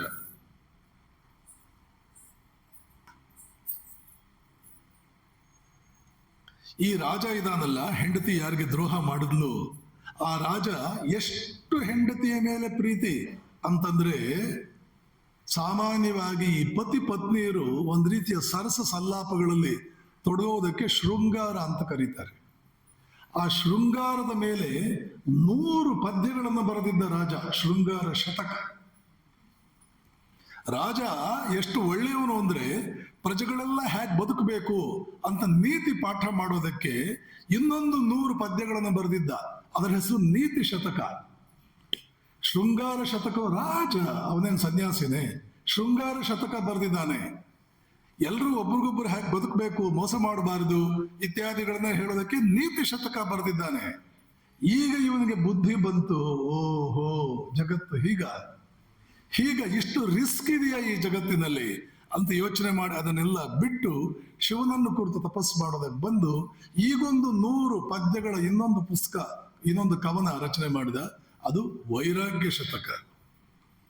100 ಶತಕಗಳನ್ನು ಬರೆದ. ಇಷ್ಟೆಲ್ಲ ಪೀಠಿಗೆ ನಾನು ಕೊಟ್ಟಿದ್ದು ಏಕೆ ಅಂದ್ರೆ, ಪ್ರೀತಿ ಎನ್ನುವಂತಹದ್ದು ಇದೆಯಲ್ಲ, ಅದೇನಾದರೂ ದಾರಿ ತಪ್ಪಿತು ನಮಗೆ ಜೀವನದಲ್ಲಿ ಎಲ್ಲದರ ಮೇಲೂ ಆಸಕ್ತಿನೇ ಹೊರಟೋಗುತ್ತೆ. ಪ್ರೀತಿ ಎನ್ನುವಂತಹದ್ದು ಒಂದು ದೊಡ್ಡ ಅಸ್ತ್ರ. ಯಾರಿಗೂ ಕೂಡ ಬತ್ತಳಿಕೆ ತುಂಬಾ. ಈ ಅಸ್ತ್ರ 100 ಅಸ್ತ್ರ ಇರುತ್ತೆ ಯಾರ ಬತ್ತಳಿಕೆಯಲ್ಲೂ. ನೂರಾರು ಅಸ್ತ್ರ ಇರುತ್ತೆ, ಪ್ರೀತಿ ಎನ್ನುವಂತ ಅಸ್ತ್ರ 100 ಬೇರೆ ಬೇರೆ ರೂಪದಲ್ಲಿರುತ್ತೆ. ಸಹಜವಾಗೇ ಹರಿಯುತ್ತೆ ಇನ್ನೊಬ್ಬರ ಕಡೆಗೆ. ನೀವು ಏನೂ ಕಷ್ಟಪಡಬೇಕಾಗಿಲ್ಲ. ನಿಜಕ್ಕೂ ಹೇಳಬೇಕು ಅಂದ್ರೆ ನ್ಯೂಟನ್ ಇದನ್ನು ಬೇರೆ ರೀತಿಯಲ್ಲಿ ಹೇಳ್ತಾನೆ. Every object in this universe attracts the other objects. ಪ್ರತಿ ವಸ್ತುವು ಈ ಜಗತ್ತಿನಲ್ಲಿ ಇನ್ನೊಂದು ವಸ್ತುವನ್ನು ಆಕರ್ಷಿಸುತ್ತದೆ, ಇನ್ನೊಂದು ವಸ್ತುವಿನಿಂದ ಆಕರ್ಷಿಸಲ್ಪಡುತ್ತದೆ. ಇದು ಫಿಸಿಕ್ಸ್ಗೂ ಹೋಯ್ತಿದು. ಪ್ರತಿ ಮನುಷ್ಯನೂ ಈ ಜಗತ್ತಿನಲ್ಲಿ ಇನ್ನೊಂದು ಮನುಷ್ಯನನ್ನು ಪ್ರೀತಿ ಮಾಡ್ತಾನೆ, ಇನ್ನೊಂದು ಮನುಷ್ಯನಿಂದ ಪ್ರೀತಿಸಲ್ಪಡ್ತಾನೆ. ಯಾವುದೋ ಬಿಗುಮಾನ, ನಾಗರಿಕ ಸಮಾಜ, ಇದು ಸುಮ್ಮನೆ ನಾವೆಲ್ಲ ಹೋಗಿ ಚೆನ್ನಾಗಿದ್ದೀರಾ ಅಂತ ಎಲ್ಲರೂ ಕೇಳಬಾರದು. ಒಂದು ರೀತಿ ಅದಕ್ಕೆಲ್ಲ ಒಂದು ಎಟಿಕೆಟ್ಸ್ ಅನ್ನೋದಿರುತ್ತದೆ, ಅದಕ್ಕೆ ರೀತಿ ನೀತಿ ಎನ್ನುವಂತಹದ್ದು ಇರುತ್ತದೆ. ಅವರಾಗೆ ಪರಿಚಯ ಮಾಡ್ಕೊಂಡು ಬಂದ್ರೆ ನಾವು ಕೇಳಬೇಕು. ಇದೇನೋ ಈ ನಾಗರಿಕತೆಯ ಕೆಲವು ನಿಬಂಧನೆಗಳಿಂದ ನಾವು ಸುಮ್ಮನೆ ಇದ್ದೇವೆ ಹೊರತು, ಇಲ್ಲ ಅಂತಂದ್ರೆ ಪ್ರತಿಯೊಬ್ಬರೂ ಇನ್ನೊಬ್ಬರ ಕಡೆಗೆ ಒಬ್ರಿಗೊಬ್ರು ಒಂದು ರೀತಿಯಲ್ಲಿ ಆಕರ್ಷಿಸಲ್ಪಡ್ತಾರೆ. ಸಹಜ, ಮತ್ತು ಅದು ಬಹಳ ಖುಷಿ ಕೊಡುತ್ತೆ. ಈ ಜಗತ್ತಿನಲ್ಲೇ ನೆನಪಿಟ್ಕೊಳ್ಳಿ, ಒಬ್ಬ ಮನುಷ್ಯನಿಗೆ ಯಾವ ಕಾಲದಲ್ಲಾಗಲಿ ಯಾವ ದೇಶದಲ್ಲಾಗಲಿ ಒಬ್ಬ ಮನುಷ್ಯನಿಗೆ ಅತ್ಯಂತ ಉನ್ನತ ಮಟ್ಟದ ಆನಂದ ಕೊಡುವುದು ಯಾವುದು ಅಂದ್ರೆ ಇನ್ನೊಬ್ಬ ಮನುಷ್ಯನ ಜೊತೆ ಇರುವ ಸಂಬಂಧ. ಇನ್ನೊಬ್ಬ ವ್ಯಕ್ತಿಯ ಜೊತೆ ನವಿರಾದ, ಬಹಳ ಉಲ್ಲಾಸಕರವಾದ, ಮನಸ್ಸಿಗೆ ಖುಷಿ ಕೊಡುವಂತಹ, ಅತ್ಯಂತ ಪ್ರಾಮಾಣಿಕವಾದ, ನಿಸ್ವಾರ್ಥವಾದ, ಶುದ್ಧವಾದ ಒಂದು ಪ್ರೇಮ ಇದೆಯಾ, ಅವನಷ್ಟು ಸುಖಿ ಈ ಜಗತ್ತಿನಲ್ಲಿ ಯಾರೂ ಇಲ್ಲ. ಹಾಗೆಯೇ ಒಬ್ಬ ಮನುಷ್ಯನಿಗೆ ಪ್ರಾಣ ಹೋದರೂ ಹೋಗ್ಲಪ್ಪ, ಸಾಕು ಸಾಕು ಸಾಕು, ಜೀವನದಲ್ಲಿ ಅತ್ಯಂತ ಆಳವಾದ, ತೀವ್ರವಾದ ಒಂದು ಜಿಗುಪ್ಸೆ, ದುಃಖವನ್ನು ಉಂಟು ಮಾಡುವುದು ಯಾವುದು ಅಂದ್ರೆ ಕೆಟ್ಟು ಹೋದ ಸಂಬಂಧ. ಯಾರನ್ನೋ ನಮ್ಮ ಪ್ರಾಣಕ್ಕಿಂತ 100 ಪಟ್ಟು ಹೆಚ್ಚಾಗಿ ಪ್ರೀತಿ ಮಾಡ್ತಾ ಇರ್ತೀವಿ, ಎಲ್ಲೋ ಒಂದ್ ಕಡೆ ಮೋಸ ಮಾಡ್ತಾರೆ. ಈ ರಾಜನ ಕೇಸ್ನಲ್ಲಿ ಆಯ್ತಲ್ಲ ನೋಡಿ, ಒಂದು ಕ್ಷಣ ರಾಜ ನಿಧಾನ ಮಾಡಲಿಲ್ಲ. ನಿಂದೇನು ತಪ್ಪಿಲ್ಲ, ತಪ್ಪು ನಂದೇ. ಪ್ರೀತಿ ಯಾರಿಗೆ ಕೊಡಬೇಕಾಗಿತ್ತು ಅವ್ರಿಗೆ ಕೊಡ್ಲಿಲ್ಲ, ಸಿಕ್ಕಿದವರಿಗೆಲ್ಲ ಕೊಟ್ಟೆ ನಾನು. ಮೇಲಿನ ಸೋಗು ನೋಡಿಕೊಂಡು ಇದು ನಿಜ ಅಂತ ಅನ್ಕೊಂಡ್ಬಿಟ್ಟೆ. ಸೋಗು ಬೇರೆ ನಿಜ ಬೇರೆ ಎನ್ನುವ ಬುದ್ಧಿ ಇವತ್ತು ನನಗೆ ಬಂತು. ರಾಜ ಯಾಕೆ ರಾಣಿನ ಬಿಟ್ಟು ಹೋದ? ಸೋಗು ಬೇರೆ, ತೋರಾಣಿಕೆ ಬೇರೆ. ಜಗತ್ತಿನಲ್ಲಿ ನೆನ್ಪಿಟ್ಕೊಳ್ಳಿ. ಆದ್ದರಿಂದ ರಾಮಕೃಷ್ಣರ ದೃಷ್ಟಿಯಲ್ಲಿ ಅತ್ಯಂತ ಉನ್ನತ ಮಟ್ಟದ ಸದ್ಗುಣ ಏನು ಗೊತ್ತಾ? ಒಳಗೊಂದು ಹೊರಗೊಂದು ಇಲ್ಲದೆ ಇರೋದು. ಎಷ್ಟೇ ಕೆಟ್ಟವನಾಗಿರು, ಶಾರದಾ ಮಾತೆ ಹೇಳ್ತಾರೆ, ಯಾವ ತಪ್ಪನ್ನಾದರೂ ರಾಮಕೃಷ್ಣರು ಕ್ಷಮಿಸಬಲ್ಲವರಾಗಿದ್ರು, ಆದ್ರೆ ಒಳಗೊಂದು ಹೊರಗೊಂದು ಇದ್ರೆ ಅವರು ಕ್ಷಮಿಸ್ತಾ ಇರಲಿಲ್ಲ. ಪರಮಾತ್ಮ ಕ್ಷಮಿಸಲ್ಲ ಅದನ್ನ. ಬೇಕಾದಷ್ಟು ದುಷ್ಟ ಇರು. ಯಾರೆಲ್ಲರೂ ಸಜ್ಜನರ? ಎಲ್ಲರೂ ಏನು ಸಜ್ಜನರ? ಕೋಟಿಗೊಬ್ಬ ಸಜ್ಜನ. ದುಷ್ಟತನ ಇರಲಿ, ಆದ್ರೆ ಬಿಗುಮ, ಸುಮ್ಮನೆ ಏನೋ ಡ್ರಾಮಾ ಮಾಡಿಕೊಂಡು, ನಾಟಕ ಮಾಡಿಕೊಂಡು, ಒಳಗೊಂದು ಹೊರಗೊಂದು ಮಾಡಿಕೊಂಡು ಮೋಸಗಾರನಾಗಬೇಡ, ಆಷಾಢಭೂತಿತನ ಬೇಡ. ಇನ್ನೊಂದು ಸಂದರ್ಭದಲ್ಲಿ ಇನ್ನೂ ಒಂದು ಹೇಳ್ತಾರೆ, ಎರಡನ್ನೂ ರಾಮಕೃಷ್ಣರು ಒಪ್ತಿರ್ಲಿಲ್ಲ, ಎರಡನ್ನೂ ಅವರು ಮೆಚ್ಕೊಳ್ತಿರ್ಲಿಲ್ಲ. ಒಂದು ಅಳುಮೋರೆ ಮುಖ ಹಾಕೊಳ್ಳೋದು, ಇನ್ನೊಂದು ಒಳಗೊಂದು ಹೊರಗೊಂದು ಇರೋದು. ಈಗ ನೋಡಿ, ರಾಜ ಒಂದು ಕ್ಷಣಕ್ಕೆ, ರಾಣಿಯಾದ್ರೂ ಸುಖವಾಗಿದ್ದಾಳ, ಅವಳ ಜೀವನ ಹಾಳಾಗಿ ಹೋಯ್ತು. ಯಾಕೆಂದ್ರೆ ಅವಳು ಇನ್ನೊಬ್ಬ ಪ್ರೀತಮನನ್ನು ಪ್ರೀತಿ ಮಾಡ್ತಿದ್ಲಲ್ಲ, ಅವನು ಇನ್ನೊಬ್ಬಳನ್ನು ಪ್ರೀತಿ ಮಾಡ್ತಾ ಇದ್ದಾನೆ ಅಂತ ಗೊತ್ತಾಯ್ತು ಈ ಎಪಿಸೋಡಲ್ಲಿ. ಈ ಘಟನಾವಳಿಯಲ್ಲಿ ಇಷ್ಟು ರಾಜನನ್ನೇ ಪಕ್ಕಕ್ಕಿಟ್ಟು, ಇವನೊಬ್ಬ ಸಾಮಾನ್ಯ ಮನುಷ್ಯ, ಇವನು ಕುದುರೆ ಲಾಯದಲ್ಲಿ ಕೆಲಸ ಮಾಡ್ತಾ ಇರೋನು, ಇವನಿಗೆ ಪ್ರೀತಿ ಕೊಟ್ಟೆ, ರಾಜನನ್ನೇ ಪಕ್ಕಕ್ಕಿಟ್ಟು. ರಾಜನಿಗೆ ಗೊತ್ತಾದ್ರೆ ಏನಾಗುತ್ತೆ ಅಂತ ಗೊತ್ತಿತ್ತು ನನಗೆ, ಅಷ್ಟೆಲ್ಲ ಅಪಾಯಗಳು ಇದ್ರೂ ಕೂಡ ಇವನ ಮೇಲೆ ಪ್ರೀತಿ ಕೊಟ್ಟೆ. ಇವನ್ ನೋಡಿದ್ರೆ ಹೋಗಿ ಇನ್ಯಾವುದೋ ಯಕ್ಕಶ್ಚಿತ್ ಒಬ್ಬ ಸಾಮಾನ್ಯ ಹುಡುಗಿಯನ್ನು ಪ್ರೀತಿ ಮಾಡ್ತಿದ್ದಾನ ಇವನು, ಅವನ ಮೇಲೆ ಅವಳ ಪ್ರೀತಿ ಹೋಯ್ತು, ಇಡೀ ಜೀವನವೇ ದುರಂತವಾಯಿತು. ಆದ್ದರಿಂದ ಎಷ್ಟು ಸಲ ರಾಮಕೃಷ್ಣ ವಚನವೇದದಲ್ಲಿ ಹೇಳಲ್ಲ, ನಿನ್ನ ಕರ್ತವ್ಯಗಳನ್ನು ಮಾಡು, ತಾಯಿಯಾಗಿ, ಗೃಹಿಣಿಯಾಗಿ, ಹೆಂಡತಿಯಾಗಿ, ಪತಿಗೆ ಇರುವ ನಿನ್ನ ಕರ್ತವ್ಯಗಳನ್ನು ಮಾಡು. ಪತಿಯಾಗಿ ಪತ್ನಿಗೆ ನಿನಗಿರುವ ಪತ್ನಿಯ ಕಡೆಗೆ, ಮಕ್ಕಳ ಕಡೆಗೆ ನಿನಗಿರುವ ಕರ್ತವ್ಯಗಳನ್ನು ಮಾಡು. ಹಾಗೇನೆ ಒಂದು ಕಚೇರಿ ಅಧಿಕಾರಿಯಾಗಿ ಮತ್ತೊಂದು 28 ಬೇರೆ ಬೇರೆ ಸ್ಥಾನಗಳಲ್ಲಿ ಕುಳಿತಿದೆಯಲ್ಲ, ಅಲ್ಲಿ ನಿನ್ನ ಕರ್ತವ್ಯಗಳನ್ನು ಮಾಡು. ಆದರೆ ನಿನ್ನ ಪ್ರೀತಿಯನ್ನು ಭಗವಂತನಿಗೆ ಮಾತ್ರ ಮೀಸಲಾಗಿಡು. ಎಷ್ಟು ಸಲ ಹೇಳಲ್ಲ ದಿವ್ಯತ್ರ ಇದನ್ನ. ಭಾಗವತ ಪೂರ್ತಿ ಇದನ್ನೇ ಹೇಳುವಂತಹದ್ದು. ಭಾಗವತ ಅಂದ್ರೆ ಏನು? ಭಾಗವತದ ಸಾರ ಭಕ್ತಿ. ಭಕ್ತಿ ಅದರ ಅದ್ಭುತಗಳೇನು? ಭಕ್ತಿ ಎಷ್ಟೆಲ್ಲ ಆನಂದ ಕೊಡಬಲ್ಲದು? ಭಕ್ತಿಯ ರೂಪ ಏನು? ತೃಣ ಮಾತ್ರವಾದರೂ ಭಕ್ತಿ ನಮಗೆ ಉಂಟಾದರೆ ಆ ಭಕ್ತಿಯ ಪರಾಕಾಷ್ಠೆಯನ್ನೇ ನಾವು ಒಬ್ಬನ ಬಾಯಿಂದ ಕೇಳ್ತೀವಿ. ಅವನು ಸಾಮಾನ್ಯ ಅಲ್ಲ, ಮಹಾಜ್ಞಾನಿ, ಇನ್ನಿಲ್ಲದ ರೀತಿಯ ಜ್ಞಾನಿ, ಇನ್ನಿಲ್ಲದ ರೀತಿಯ ಜ್ಞಾನಿ ಅವನು. ಆ ಜ್ಞಾನಿಯಾದವನು ಭಕ್ತಿಯ ಪರಾಕಾಷ್ಠೆಯನ್ನು ಅವನು ನೋಡಿದ್ದು ಎಲ್ಲಿ ಅಂದರೆ ಗೋಪಿಯರಲ್ಲಿ. ಗೋಪಿಯರೇ, ನೀವು ಮುಟ್ಟಿದ್ದಕ್ಕೆ ಈ ಮರಗಳೆಲ್ಲ ಕೂಡ ಧನ್ಯವಾದವು, ನೀವು ಓಡಾಡಿದ್ದಕ್ಕೆ ಈ ಭೂಮಿ ಧನ್ಯವಾಯಿತು, ನೀವು ಓಡಾಡಿದ್ದಕ್ಕೆ ಈ ಭೂಮಿ ಧನ್ಯವಾಯಿತು. ಶ್ರೀರಾಮಕೃಷ್ಣರು ಹೇಳ್ತಿದ್ರು, ಗೋಪಿಯರ ಭಕ್ತಿ ಎಂಥದ್ದು? ಪರಮಾತ್ಮ ಕೃಷ್ಣಾವತಾರವನ್ನು ಎತ್ತಿದ್ದು ಮಹಾಭಾರತ ಯುದ್ಧಕ್ಕೂ ಅಲ್ಲ, ಭಗವದ್ಗೀತೆ ಉಪದೇಶ ಮಾಡೋದಕ್ಕೂ ಅಲ್ಲ, ಯಾವ ಉದ್ದೇಶಕ್ಕೂ ಪರಮಾತ್ಮ ಕೃಷ್ಣಾವತಾರವನ್ನು ಎತ್ತಲಿಲ್ಲ. ಅವನು ಕೃಷ್ಣನಾಗಿ ಬಂದಿದ್ದು ಗೋಪಿಯರ ಭಕ್ತಿಯನ್ನು ಸವಿಯೋದಕ್ಕಾಗಿ, ಗೋಪಿಯರಿಗೆ ಖುಷಿ ಕೊಡುವುದಕ್ಕಾಗಿ, ಜಗತ್ತಿನ ಮುಂದೆ ನಿರ್ವ್ಯಾಜ ಪ್ರೇಮ ಹೇಗಿರುತ್ತದೆ ಅನ್ನೋದನ್ನು ತೋರಿಸುವುದಕ್ಕಾಗಿ. ಒಬ್ಬ ಭಕ್ತನಿಗೋಸ್ಕರ ಬರ್ತಾನೆ ಭಗವಂತ, ಒಬ್ಬ ಭಕ್ತನಿಗೋಸ್ಕರ ಯಾವ ತ್ಯಾಗವನ್ನು ಮಾಡ್ತಾನೆ ಪರಮಾತ್ಮ. ಒಬ್ಬನೇ ಒಬ್ಬ ಭಕ್ತನಿಗೋಸ್ಕರ ಇನ್ನಿಲ್ಲದ ಅವಮಾನಗಳನ್ನು ಸಹಿಸ್ತಾನೆ. ಒಬ್ಬ ಭಕ್ತನಿಗೋಸ್ಕರ ಏನು ಬೇಕಾದರೂ ಮಾಡ್ತಾನೆ. ತಾಯಿಗೆ ಮಗುವಿನ ಮೇಲಿರುವ ಪ್ರೀತಿ ಕುರುಡು ಪ್ರೀತಿಯಿಂದ ನಾವು ಅನ್ಬಹುದು. ಅದರ 100 ಪಟ್ಟು ಕುರುಡು ಪ್ರೀತಿ, ಅದರ 100 ಪಟ್ಟು ಒಂದು ರೀತಿಯ ಆ ತೀವ್ರತೆ ಪರಮಾತ್ಮನಿಗೆ ತನ್ನ ಭಕ್ತನ ಮೇಲಿರುವಂತಹ ಪ್ರೀತಿ. ಅದನ್ನು ನೀವು ಸ್ಪಷ್ಟವಾಗಿ ಕಾಣಬೇಕು ಅಂತಂದ್ರೆ ರಾಮಕೃಷ್ಣರು ನರೇಂದ್ರನ ನಡುವೆ ಇದ್ದಂತಹ ಪ್ರೀತಿಯನ್ನು ನೋಡಬೇಕು. ಹುಚ್ಚೆದ್ದು ಹೋಗ್ಬಿಡ್ತಿದ್ರು ರಾಮಕೃಷ್ಣರು ನರೇಂದ್ರನ ವಿಷಯದಲ್ಲಿ, ಹುಚ್ಚೆದ್ದು ಹೋಗ್ಬಿಡ್ತಿದ್ರು. ಹೇಳ್ತಾರೆ, ರಾಧಾಕೃಷ್ಣರ ಪ್ರೇಮ ಸಾಮಾನ್ಯವಾಗಿ ಹೇಳ್ತಾರೆ, ಅದು ನನಗೆ ಅಷ್ಟು ಬಹಳಷ್ಟು ನಾನು ಅದರ ವಿವರಣೆಗಳನ್ನು ನೋಡಿದವನು ಅಲ್ಲ, ರಾಮಕೃಷ್ಣರೇ ಹೇಳ್ತಾರೆ. ಆದರೆ ರಾಮಕೃಷ್ಣ ಮತ್ತು ನರೇಂದ್ರರ ಪ್ರೀತಿ ಇದೆಯಲ್ಲ, ಅದು ಬೇರೆನೇ ಕಥೆ. ಯಾವ ಅವಮಾನವನ್ನು ಸಹಿಸೋದಕ್ಕೆ ತಯಾರು, ಯಾವ ಅವಮಾನ, ಎಷ್ಟು ಸಲ ಅವಮಾನವಾಯಿತು. ನರೇಂದ್ರನೇ ಹಾಗೆಲ್ಲ ಎಲ್ಲರ ಮುಂದೆ ಯಾವ ರೀತಿ ಛೇಡಿಸ್ತಿದ್ದ. ನನ್ನ ಮೇಲೆ ಕುರುಡು ಪ್ರೀತಿ ಬಂದ್ಬಿಟ್ಟಿದೆ, ನಿಮಗೆ ಜಡಭರತನ ಪ್ರೀತಿ ತರ ಆಗ್ಬಿಟ್ಟಿದೆ, ಅದಕ್ಕಾಗಿ ನನ್ನ ಬಗ್ಗೆ ನೀವು ಹೀಗೆಲ್ಲ ಮಾತಾಡ್ತೀರಿ. ಮಹಾಶಯರೇ, ಕೇಶವ ಚಂದ್ರಸೇನ ಎಲ್ಲಿ, ನಾನೆಲ್ಲಿ? ಕೇಶವನಲ್ಲಿ ಶಕ್ತಿ ಕೇವಲ ಒಂದಿದೆ, ಕೇಶವನಲ್ಲಿ ಒಂದು ಗುಣ ಇದೆ, ನರೇಂದ್ರನಲ್ಲಿ 18 ಗುಣಗಳಿದೆ. ಕೇಶವನಲ್ಲಿರ್ತಕ್ಕಂಥ ಜ್ಞಾನ ದೀಪ, ಅದು ಕೇವಲ ಒಂದು ದೀಪ, ಪುಟ್ಟ ದೀಪ, ಒಂದು ಪುಟ್ಟ ದೀಪ. ನರೇಂದ್ರನಲ್ಲಿ ಜ್ಞಾನ ದೀಪ ಸೂರ್ಯನಂತೆ ಬೆಳಗ್ತಾ ಇದೆ.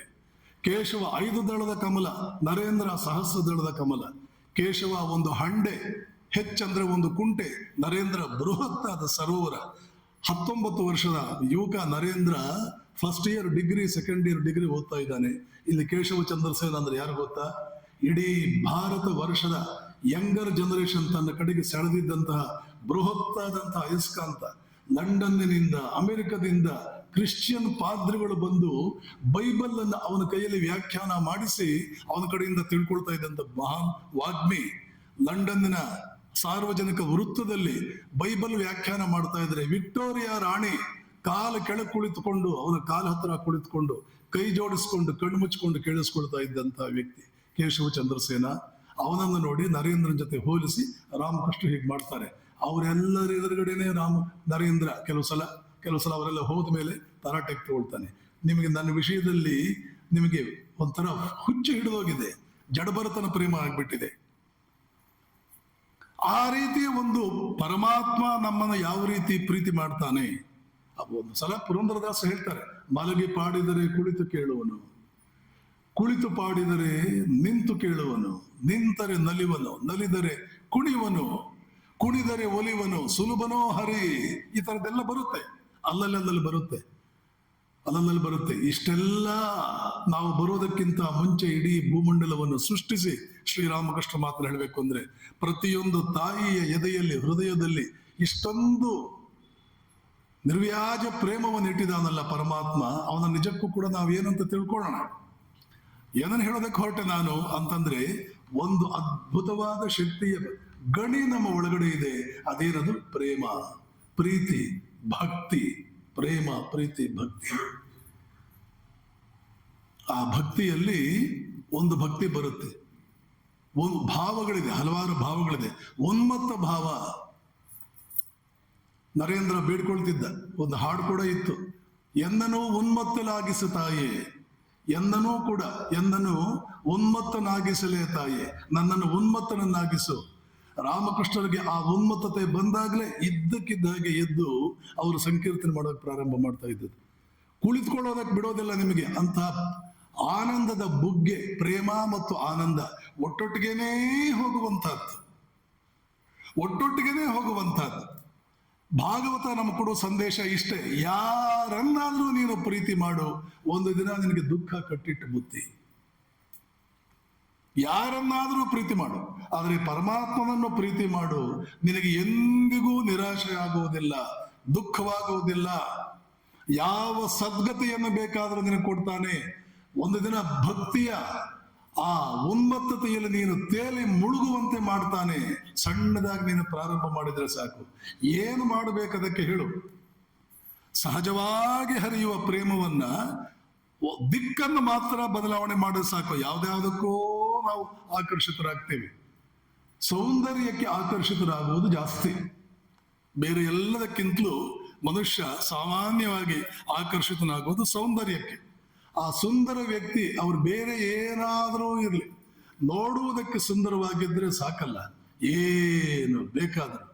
ನಮ್ಮಲ್ಲೊಬ್ಬರು ಸ್ವಾಮಿಗಳು ಹೇಳ್ತಾ ಇರ್ತಾರೆ, 20 ವರ್ಷ ಸಾಕಿರ್ತಕ್ಕಂಥ ತಂದೆ ತಾಯಂದಿರನ್ನ ಪಕ್ಕಕ್ಕೆ ದಬ್ಬಿ 20 ನಿಮಿಷ ಮಾತಾಡಿದ ವ್ಯಕ್ತಿಯ ಜೊತೆ ಹೊರಟೋಗ್ತಾಳೆ ಇವಳು. 20 ನಿಮಿಷ ಮಾತಾಡಿರ್ತಾನ ಅವನ ಜೊತೆ ಹೊರಟೋಗ್ಬಿಡ್ತಾಳೆ ಇವಳು. 20 ವರ್ಷ ಸಾಕಿ ಸಲಹಿರೋ ತಂದೆ ತಾಯಿನ ಪಕ್ಕಕ್ಕೆ ತಳ್ಳಿ ಆ ಕಡೆಗೆ ಹೋಗ್ಬಿಡ್ತಾಳೆ. ಆ ಕಡೆ ಅಷ್ಟು ಆಕರ್ಷಿತಳಾಗಿರ್ತಾಳೆ, ಆ ಕಡೆಗೆ ಅಷ್ಟು ಆಕರ್ಷಿತಳಾಗ್ತಾಳೆ. ಇಲ್ಲಿ ನಾವು ಗಮನಿಸಬೇಕಾದ್ದೇನು, ಆ ಆಕರ್ಷಣೆ ಅನ್ನುವಂತಹದ್ದು ಎಷ್ಟು ಬಲವಾಗಿದೆ, ಅದು ಎಷ್ಟು ಬಲವಾಗಿದೆ. ಎಲ್ಲಾ ರೀತಿಯ ಬೇರೆ ಬೇರೆ ಅಂಶಗಳನ್ನು ಪಕ್ಕಕ್ಕೆ ಇಡುವ ಹಾಗೆ ಮಾಡುತ್ತದೆ. ರಾಮಾನುಜಾಚಾರ್ಯರ ಜೀವನದಲ್ಲಿ ಒಂದು ಘಟನೆ ಬರುತ್ತೆ. ಒಬ್ಬ ಹುಡುಗಿಯಿಂದ ಇನ್ನಿಲ್ಲದ ರೀತಿಯಲ್ಲಿ ಹುಚ್ಚನಾಗಿರ್ತಾನೆ. ರಾಮಾನುಜಾಚಾರ್ಯರಿಗೆ ಸುದ್ದಿ ಬರುತ್ತೆ, ಮಹಾಶಯರೇ, ಹುಚ್ಚ ಅಂದ್ರೆ ಏನು ಹೇಳ್ತೀರ ನೀವಂತ ಹುಚ್ಚ?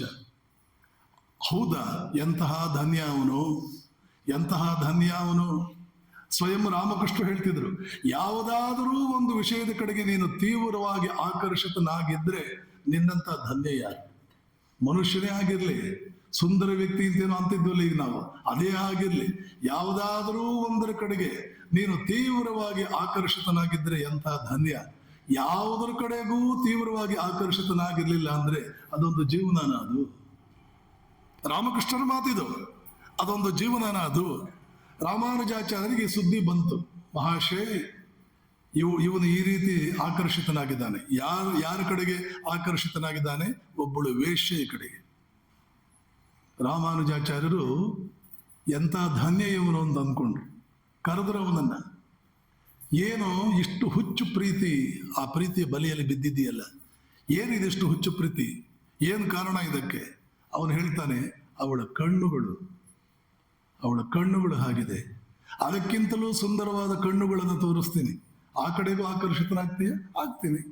ಹಾಗಾದ್ರೆ ಬಾ. ಶ್ರೀರಂಗಂ ದೇವಸ್ಥಾನಕ್ಕೆ ಕರೆದುಕೊಂಡು ಹೋದರು. ಶ್ರೀರಂಗಂನಲ್ಲಿ ಯಾರ್ಯಾರು ನೋಡಿದಿರೋ ಗೊತ್ತಿಲ್ಲ, ಶ್ರೀರಂಗಂ ಮತ್ತು ತಿರುವನಂತಪುರದ ಅನಂತ ಪದ್ಮನಾಭ, ಇವು ಎರಡೂ ಕಡೆ ಪರಮಾತ್ಮನ ಮುಖವನ್ನು ನೀವು ನೋಡಬೇಕು. ಏನು ಮುದ್ದಾಗಿದೆ. ಬಿಡೋದಿಲ್ಲ ಅವರು ನಮ್ಮನ್ನು ನೋಡೋದಕ್ಕೆ. ಇಲ್ಲಾಂದ್ರೆ 3 ದಿನ ನೋಡ್ತಾ ಇದ್ದು ಬಿಡ್ಬಹುದು ನಾವು. ಏನು ಆನಂದವಾಗುತ್ತೆ, ಎಷ್ಟು ಮುದ್ದಾಗಿದೆ ಆ ದೇವರ ಮುಖ. ಸರಿ, ಕರ್ಕೊಂಡು ಹೋದ್ರು ರಾಮಾನುಜಾಚಾರ್ಯ. ತಮ್ಮ ತಪಶಕ್ತಿಯಿಂದ ರಂಗನಾಥನ ಮುಖದಲ್ಲಿ ಪ್ರಾಣ ಚಲಿಸುವಂತೆ, ಒಂದು ಕ್ಷಣ ಪ್ರಾಣ ಚಲಿಸುವಂತೆ ಮಾಡಿದರು. ಈ ಹುಡುಗ ಅಲ್ಲಿ ಹೋದಾಗ ರಂಗನಾಥ, ಶ್ರೀರಂಗಂನಲ್ಲಿ ನೆಲೆಸಿರುವ ಪರಮಾತ್ಮ ರಂಗನಾಥ ಈ ಹುಡುಗನ ಕಡೆಗೆ ಸ್ವಲ್ಪ ನೋಡಿದ. ನೋಡ್ತಾನೆ. ರಂಗನಾಥನ ಕಣ್ಣುಗಳಿಗಿಂತಲೂ ಸುಂದರವಾದ ಕಣ್ಣುಗಳೇ. ಆ ಕಣ್ಣುಗಳನ್ನು ನೋಡಿದವನೇ ಮೊದಲೇ ಹೇಳಿದ ಹಾಗೆ ಮುಂದೆ ದೊಡ್ಡ ಆಳ್ವಾರ ಆಗ್ಬಿಟ್ಟ, ರಾಮಾನುಜಾಚಾರ್ಯರ ಪರಮ ಶಿಷ್ಯನಾಗ್ಬಿಟ್ಟ. ಹಾಗೇನೆ ಪರಮಪೂಜ್ಯ ಪುರುಷೋತ್ತಮಾನಂದಜಿ ಒಂದು ಘಟನೆ ಹೇಳಿದ್ರು. ನಿಮ್ಮಲ್ಲಿ ಬಹಳಷ್ಟು ಜನ ಪ್ರಿಯದರ್ಶನ ಶ್ರೀರಾಮ ಅನ್ನುವಂತಹದ್ದು ಉಪನ್ಯಾಸ ಕೇಳಿರ್ಬಹುದು.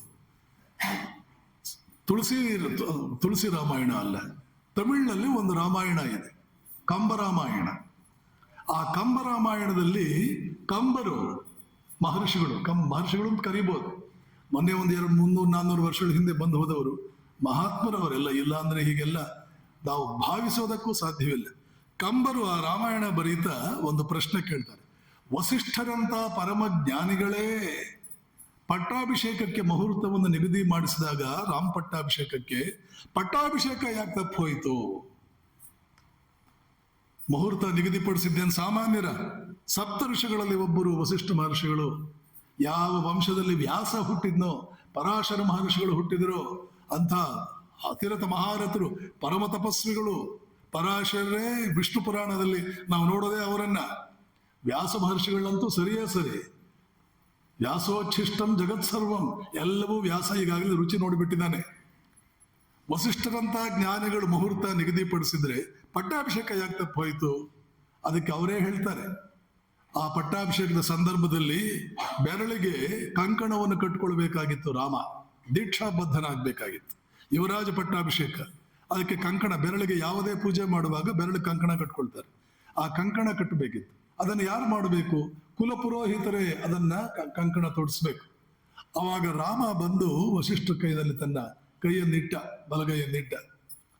ಯಾವಾಗ ವಸಿಷ್ಠರ ಕೈನಲ್ಲಿ ಶ್ರೀರಾಮ ತನ್ನ ಕೈಯನ್ನಿಟ್ನೋ, ಆ ಕೈಯನ್ನು ನೋಡಿದ್ರು ವಸಿಷ್ಠರು. ಹಸ್ತವನ್ನು ನೋಡಿದ್ರು, ಈ ಭಾಗವನ್ನೆಲ್ಲ ಮುಂಗೈ ನೋಡಿದ್ರು, ಹೀಗೇನೇ ನೋಡ್ತಾ ಬಂದ್ರು. ಈ ಕಡೆ ತಿರುಗಿಸಿದ್ರು, ಆ ಕಡೆ ತಿರುಗಿಸಿದ್ರು. ಮೈ ಮರೆತು ಬಿಟ್ರು. ಯಾಕೆ? ಸೌಂದರ್ಯ, ಏನು ಸೌಂದರ್ಯ ರಾಶಿ. ಬೆರಳು ನೋಡ್ತೀರಾ, ರೇಖೆಗಳು ನೋಡ್ತೀರಾ, ಹಸ್ತ ನೋಡ್ತೀರಾ. ಇದು ಕಮಲ ಪುಷ್ಪ, ಅರಳಿದ ಕಮಲವೋ ಹಸ್ತವೋ? ಈ ಮುಂಗೈ ಏನು ಅದ್ಭುತ ಇದು, ಏನ್ ಚೆನ್ನಾಗಿದೆ. ಈ ಕೈಯನ್ನೇ ತಾನೇ ಕೌಸಲ್ಯ 100 ಸಲ ಹಿಡ್ಕೊಂಡಿರ್ತಾಳೆ, ಎಷ್ಟು ಆನಂದ ಪಟ್ಟಿರ್ತಾಳೆ, ಎಷ್ಟು ಸಲ ನೋಡಿರ್ತಾಳೆ. ಲಕ್ಷ್ಮಣ ಯಾವಾಗಲೂ ಇದನ್ನು ಇಟ್ಕೊಂಡಿರ್ತಾನೆ. ಸೀತೆಯ ಸೌಭಾಗ್ಯ ಏನು ಹೇಳೋಣ, ಎಷ್ಟು ಸುಂದರವಾಗಿದೆ ಈ ಕೈ. ವಸಿಷ್ಠರಂತಹ ಜ್ಞಾನಿಗಳು. ಈ ಶರೀರ ಅನ್ನುವಂತಹದ್ದು ರಕ್ತ ಮಾಂಸಗಳಿಂದ ಕೂಡಿರ್ತಕ್ಕಂಥ ಒಂದು ಶರೀರ. ಇದಕ್ಕೆ ನಾವು ಮೋಹಿತರಾಗಬಾರದು ಅನ್ನೋದು ರಕ್ತಗತ ಮಾಡಿಕೊಂಡವರು, ಸಹಸ್ರಾರು ಸಲ ಪ್ರವಚನವನ್ನು ಬಹುಶಃ ಮಾಡಿದವರು, ಜೀವನದಲ್ಲಿ ಅದನ್ನು ಅಳವಡಿಸಿಕೊಂಡವರು. ಆದರೆ ಪರಮಾತ್ಮನ ಸೌಂದರ್ಯ ಯಾವ ಜ್ಞಾನಿ ಏನು ಮಾಡೋಕ್ಕಾಗುತ್ತೆ ಅದರ ಮುಂದೆ? ಇಲ್ಲಾಂದ್ರೆ ಹುಚ್ಚರಾಗ್ತಾರ?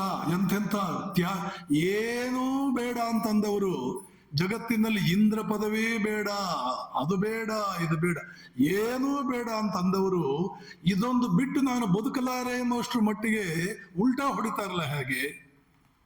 ಏನೂ ಬೇಡ, ಅದು ಇದನ್ನು ಬಿಟ್ಟು ಒಂದು ಕ್ಷಣ ಬದುಕಲಾರೆ.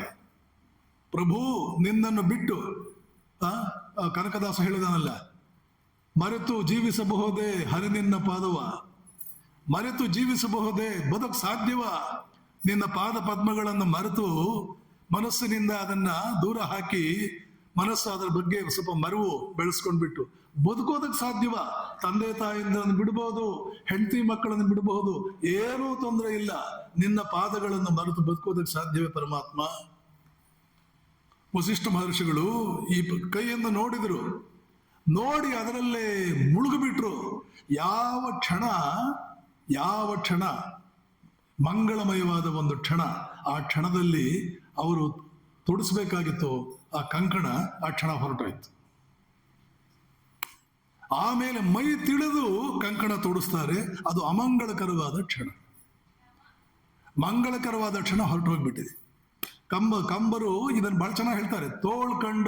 ತೋಳೇ ಕಂಡ, ಕೈ ನೋಡ್ತಾ ಇದ್ರು, ನೋಡ್ತಾನೇ ಇದ್ದು ಬಿಟ್ರು. ಇದೆಲ್ಲ ಹೇಗಾಗುತ್ತೆ? ಈ ಕಾರಣಕ್ಕಾಗಿಯೇ ಪರಮಾತ್ಮ ಅವತಾರ ಎತ್ತಿ ಬರ್ತಾನೆ.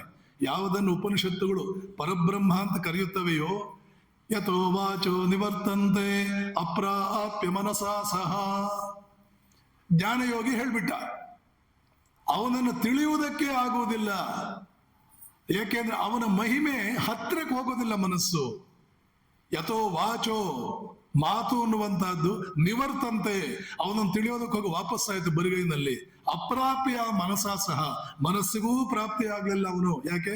ಅವನು ಎಲ್ಲಿ ಈ ಮನಸ್ಸಿನ ಶಕ್ತಿಯಲ್ಲಿ, ಮಾತಿನ ಶಕ್ತಿಯಲ್ಲಿ, ಏನು ಅವನು ಸಾಮಾನ್ಯನೇ, ವೇದಗಳೇನಾದ್ರೂ ಅವನ ಹತ್ತಿರಕ್ಕೆ ಹೋಗೋದಕ್ಕೆ ಸಾಧ್ಯವಾಯಿತೆ? ವೇದಗಳು ಯಾವುದನ್ನು ಕುರಿತು ಏನೆಲ್ಲ ಹೇಳಲಾಗಿದೆಯೋ ಅಂತ ವೇದಗಳೇನಾದರೂ ಅವನನ್ನು ಕುರಿತು ಹೇಳೋದಕ್ಕೆ ಸಾಧ್ಯವಾಯಿತೆ? ಆಗ್ಲಿಲ್ಲ. ಹಾಗಾಗ್ಬಿಟ್ರೆ ಗತಿ ಏನು? ಅದಕ್ಕೆ ಕರುಣಾಮಯ, ಪರಮ ಕರುಣಾಮಯ ಅವನು. ನಾನು ಹೀಗೆ ಕುಳಿತುಕೊಂಡ್ರೆ ಜನ ನಾನು ಏನು ಅಂತ ತಿಳ್ಕೊಳ್ಳೋದು ಹೇಗೆ? ಒಂದು ಒಳ್ಳೆ ಮಗು ಹುಟ್ಟಿದ್ರೆ ಮನುಷ್ಯ ಎಷ್ಟು ಖುಷಿ ಪಡ್ತಾನೆ. ಅದೇ ನಾನು ಏನು, ನನ್ನ ಮಹಿಮೆ ಏನು ಅನ್ನುವಂಥದ್ದು ಅವ್ರಿಗೆ ಗೊತ್ತಾಗಿ ಅವರೇನಾದ್ರೂ ನನ್ನನ್ನು ಪಡೆದುಕೊಂಡ್ಬಿಟ್ರೆ, ನನ್ನ ಪ್ರಾಪ್ತಿಯವ್ರಿಗೆ ಆಗ್ಬಿಟ್ರೆ ಏನೆಲ್ಲ ಖುಷಿ ಪಡೋದಿಲ್ಲ ಮನುಷ್ಯ, ಎಷ್ಟು ಆನಂದಿತನಾಗೋದಿಲ್ಲ ಅಂತ ಹೇಳಿ ನಮ್ಮ ಸಲುವಾಗಿ ನಮ್ಮ ಕೈಗೆ ಎಟುಕುವ ರೀತಿಯಲ್ಲಿ ಅವನೇ ತಾನು ಇಳಿದು ಬರ್ತಾನೆ. ತನ್ನ ಮೇಲಿನ ಸ್ಥಾನದಿಂದ ಇಳಿದು ಬರ್ತಾನೆ. ತಾನು ಕಷ್ಟ ಪಡೋದಕ್ಕೋಸ್ಕರ ಬರ್ತಾನೆ. ಕಷ್ಟವ ಭೂಲೋಕ ಕಷ್ಟಗಳ ರಾಶಿ, ಕಷ್ಟಗಳ ರಾಶಿ ಇದು ಭೂಲೋಕ. ಚಿಂತೆ ಇಲ್ಲ, ಆದ್ರೂ ಚಿಂತೆ. ಆ ಕಷ್ಟಗಳನ್ನು ನಾನು ಪಡ್ತೇನೆ. ಅವನಿರೋ ಲೋಕ ಎಂತಹದ್ದು, ಭೂಲೋಕ ಎಂತಹದ್ದು. ಸ್ವರ್ಗಲೋಕದಲ್ಲಿರೋ ಮನುಷ್ಯನನ್ನ ಕೊಳಚೆ ಪ್ರದೇಶಕ್ಕೆ ಕರ್ಕೊಂಡು ಬಂದ್ರೆ ಹೇಗಾಗುತ್ತೋ ಹಾಗೆ ಅವನ ಸ್ವಕ್ಷೇತ್ರದಿಂದ, ಅವನ ಧಾಮದಿಂದ, ಸ್ವಧಾಮದಿಂದ ಭೂಲೋಕಕ್ಕೆ ಇಳಿದು ಬಂದ್ರೆ ಅಷ್ಟು ಕಷ್ಟ ಆಗುತ್ತೆ ಅವನಿಗೆ. ಆದರೂ ನಮ್ಮಗಳ ಮೇಲಿನ ಪ್ರೀತಿಯಿಂದ ಆ ತ್ಯಾಗ ಮಾಡಿ ಆ ಕಷ್ಟ ಎಲ್ಲ ತಗೊಂಡು ಅವತರಣ ಅಂದ್ರೆ ಇಳಿದು ಬರೋದು, ಮೇಲಿಂದ ಇಳಿದು ಬರ್ತಾನೆ. ಆಮೇಲೆ ನೋಡಿ ಅವನ ರೂಪ ಹೇಳ್ತೀರಾ? ಇಷ್ಟೊತ್ತು ಹೇಳಿದೆ. ಅವನ ನಾಮ ತನ್ನ ಹೆಸರನ್ನು ತಾನೇ ಸವಿಪ ಲೀಲೆಗೆ ಸಂದು ಶ್ರೀಹರಿಯ ಇವರಾಗಿ ಬಂದರೇನು.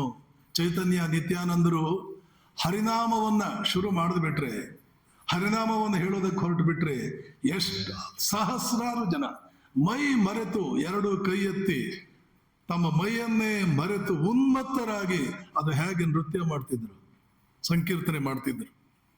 ಆ ಚೈತನ್ಯ ನಿತ್ಯಾನಂದರು ಇನ್ನು ಕೆಲವರೆಲ್ಲ ಅವರ ಆ ಉನ್ಮತ್ತತೆಯನ್ನು ನೋಡಿ ಆಮೇಲೆ ಬರೆದಂತಹ ಕವಿ, ದಾರ್ಶನಿಕ, ಪರಮ ತಪಸ್ವಿ ಆಗ್ಲಿಲ್ಲ ಅಂದ್ರೆ ಹೀಗೆಲ್ಲ ಬರೀಲ್ಲ.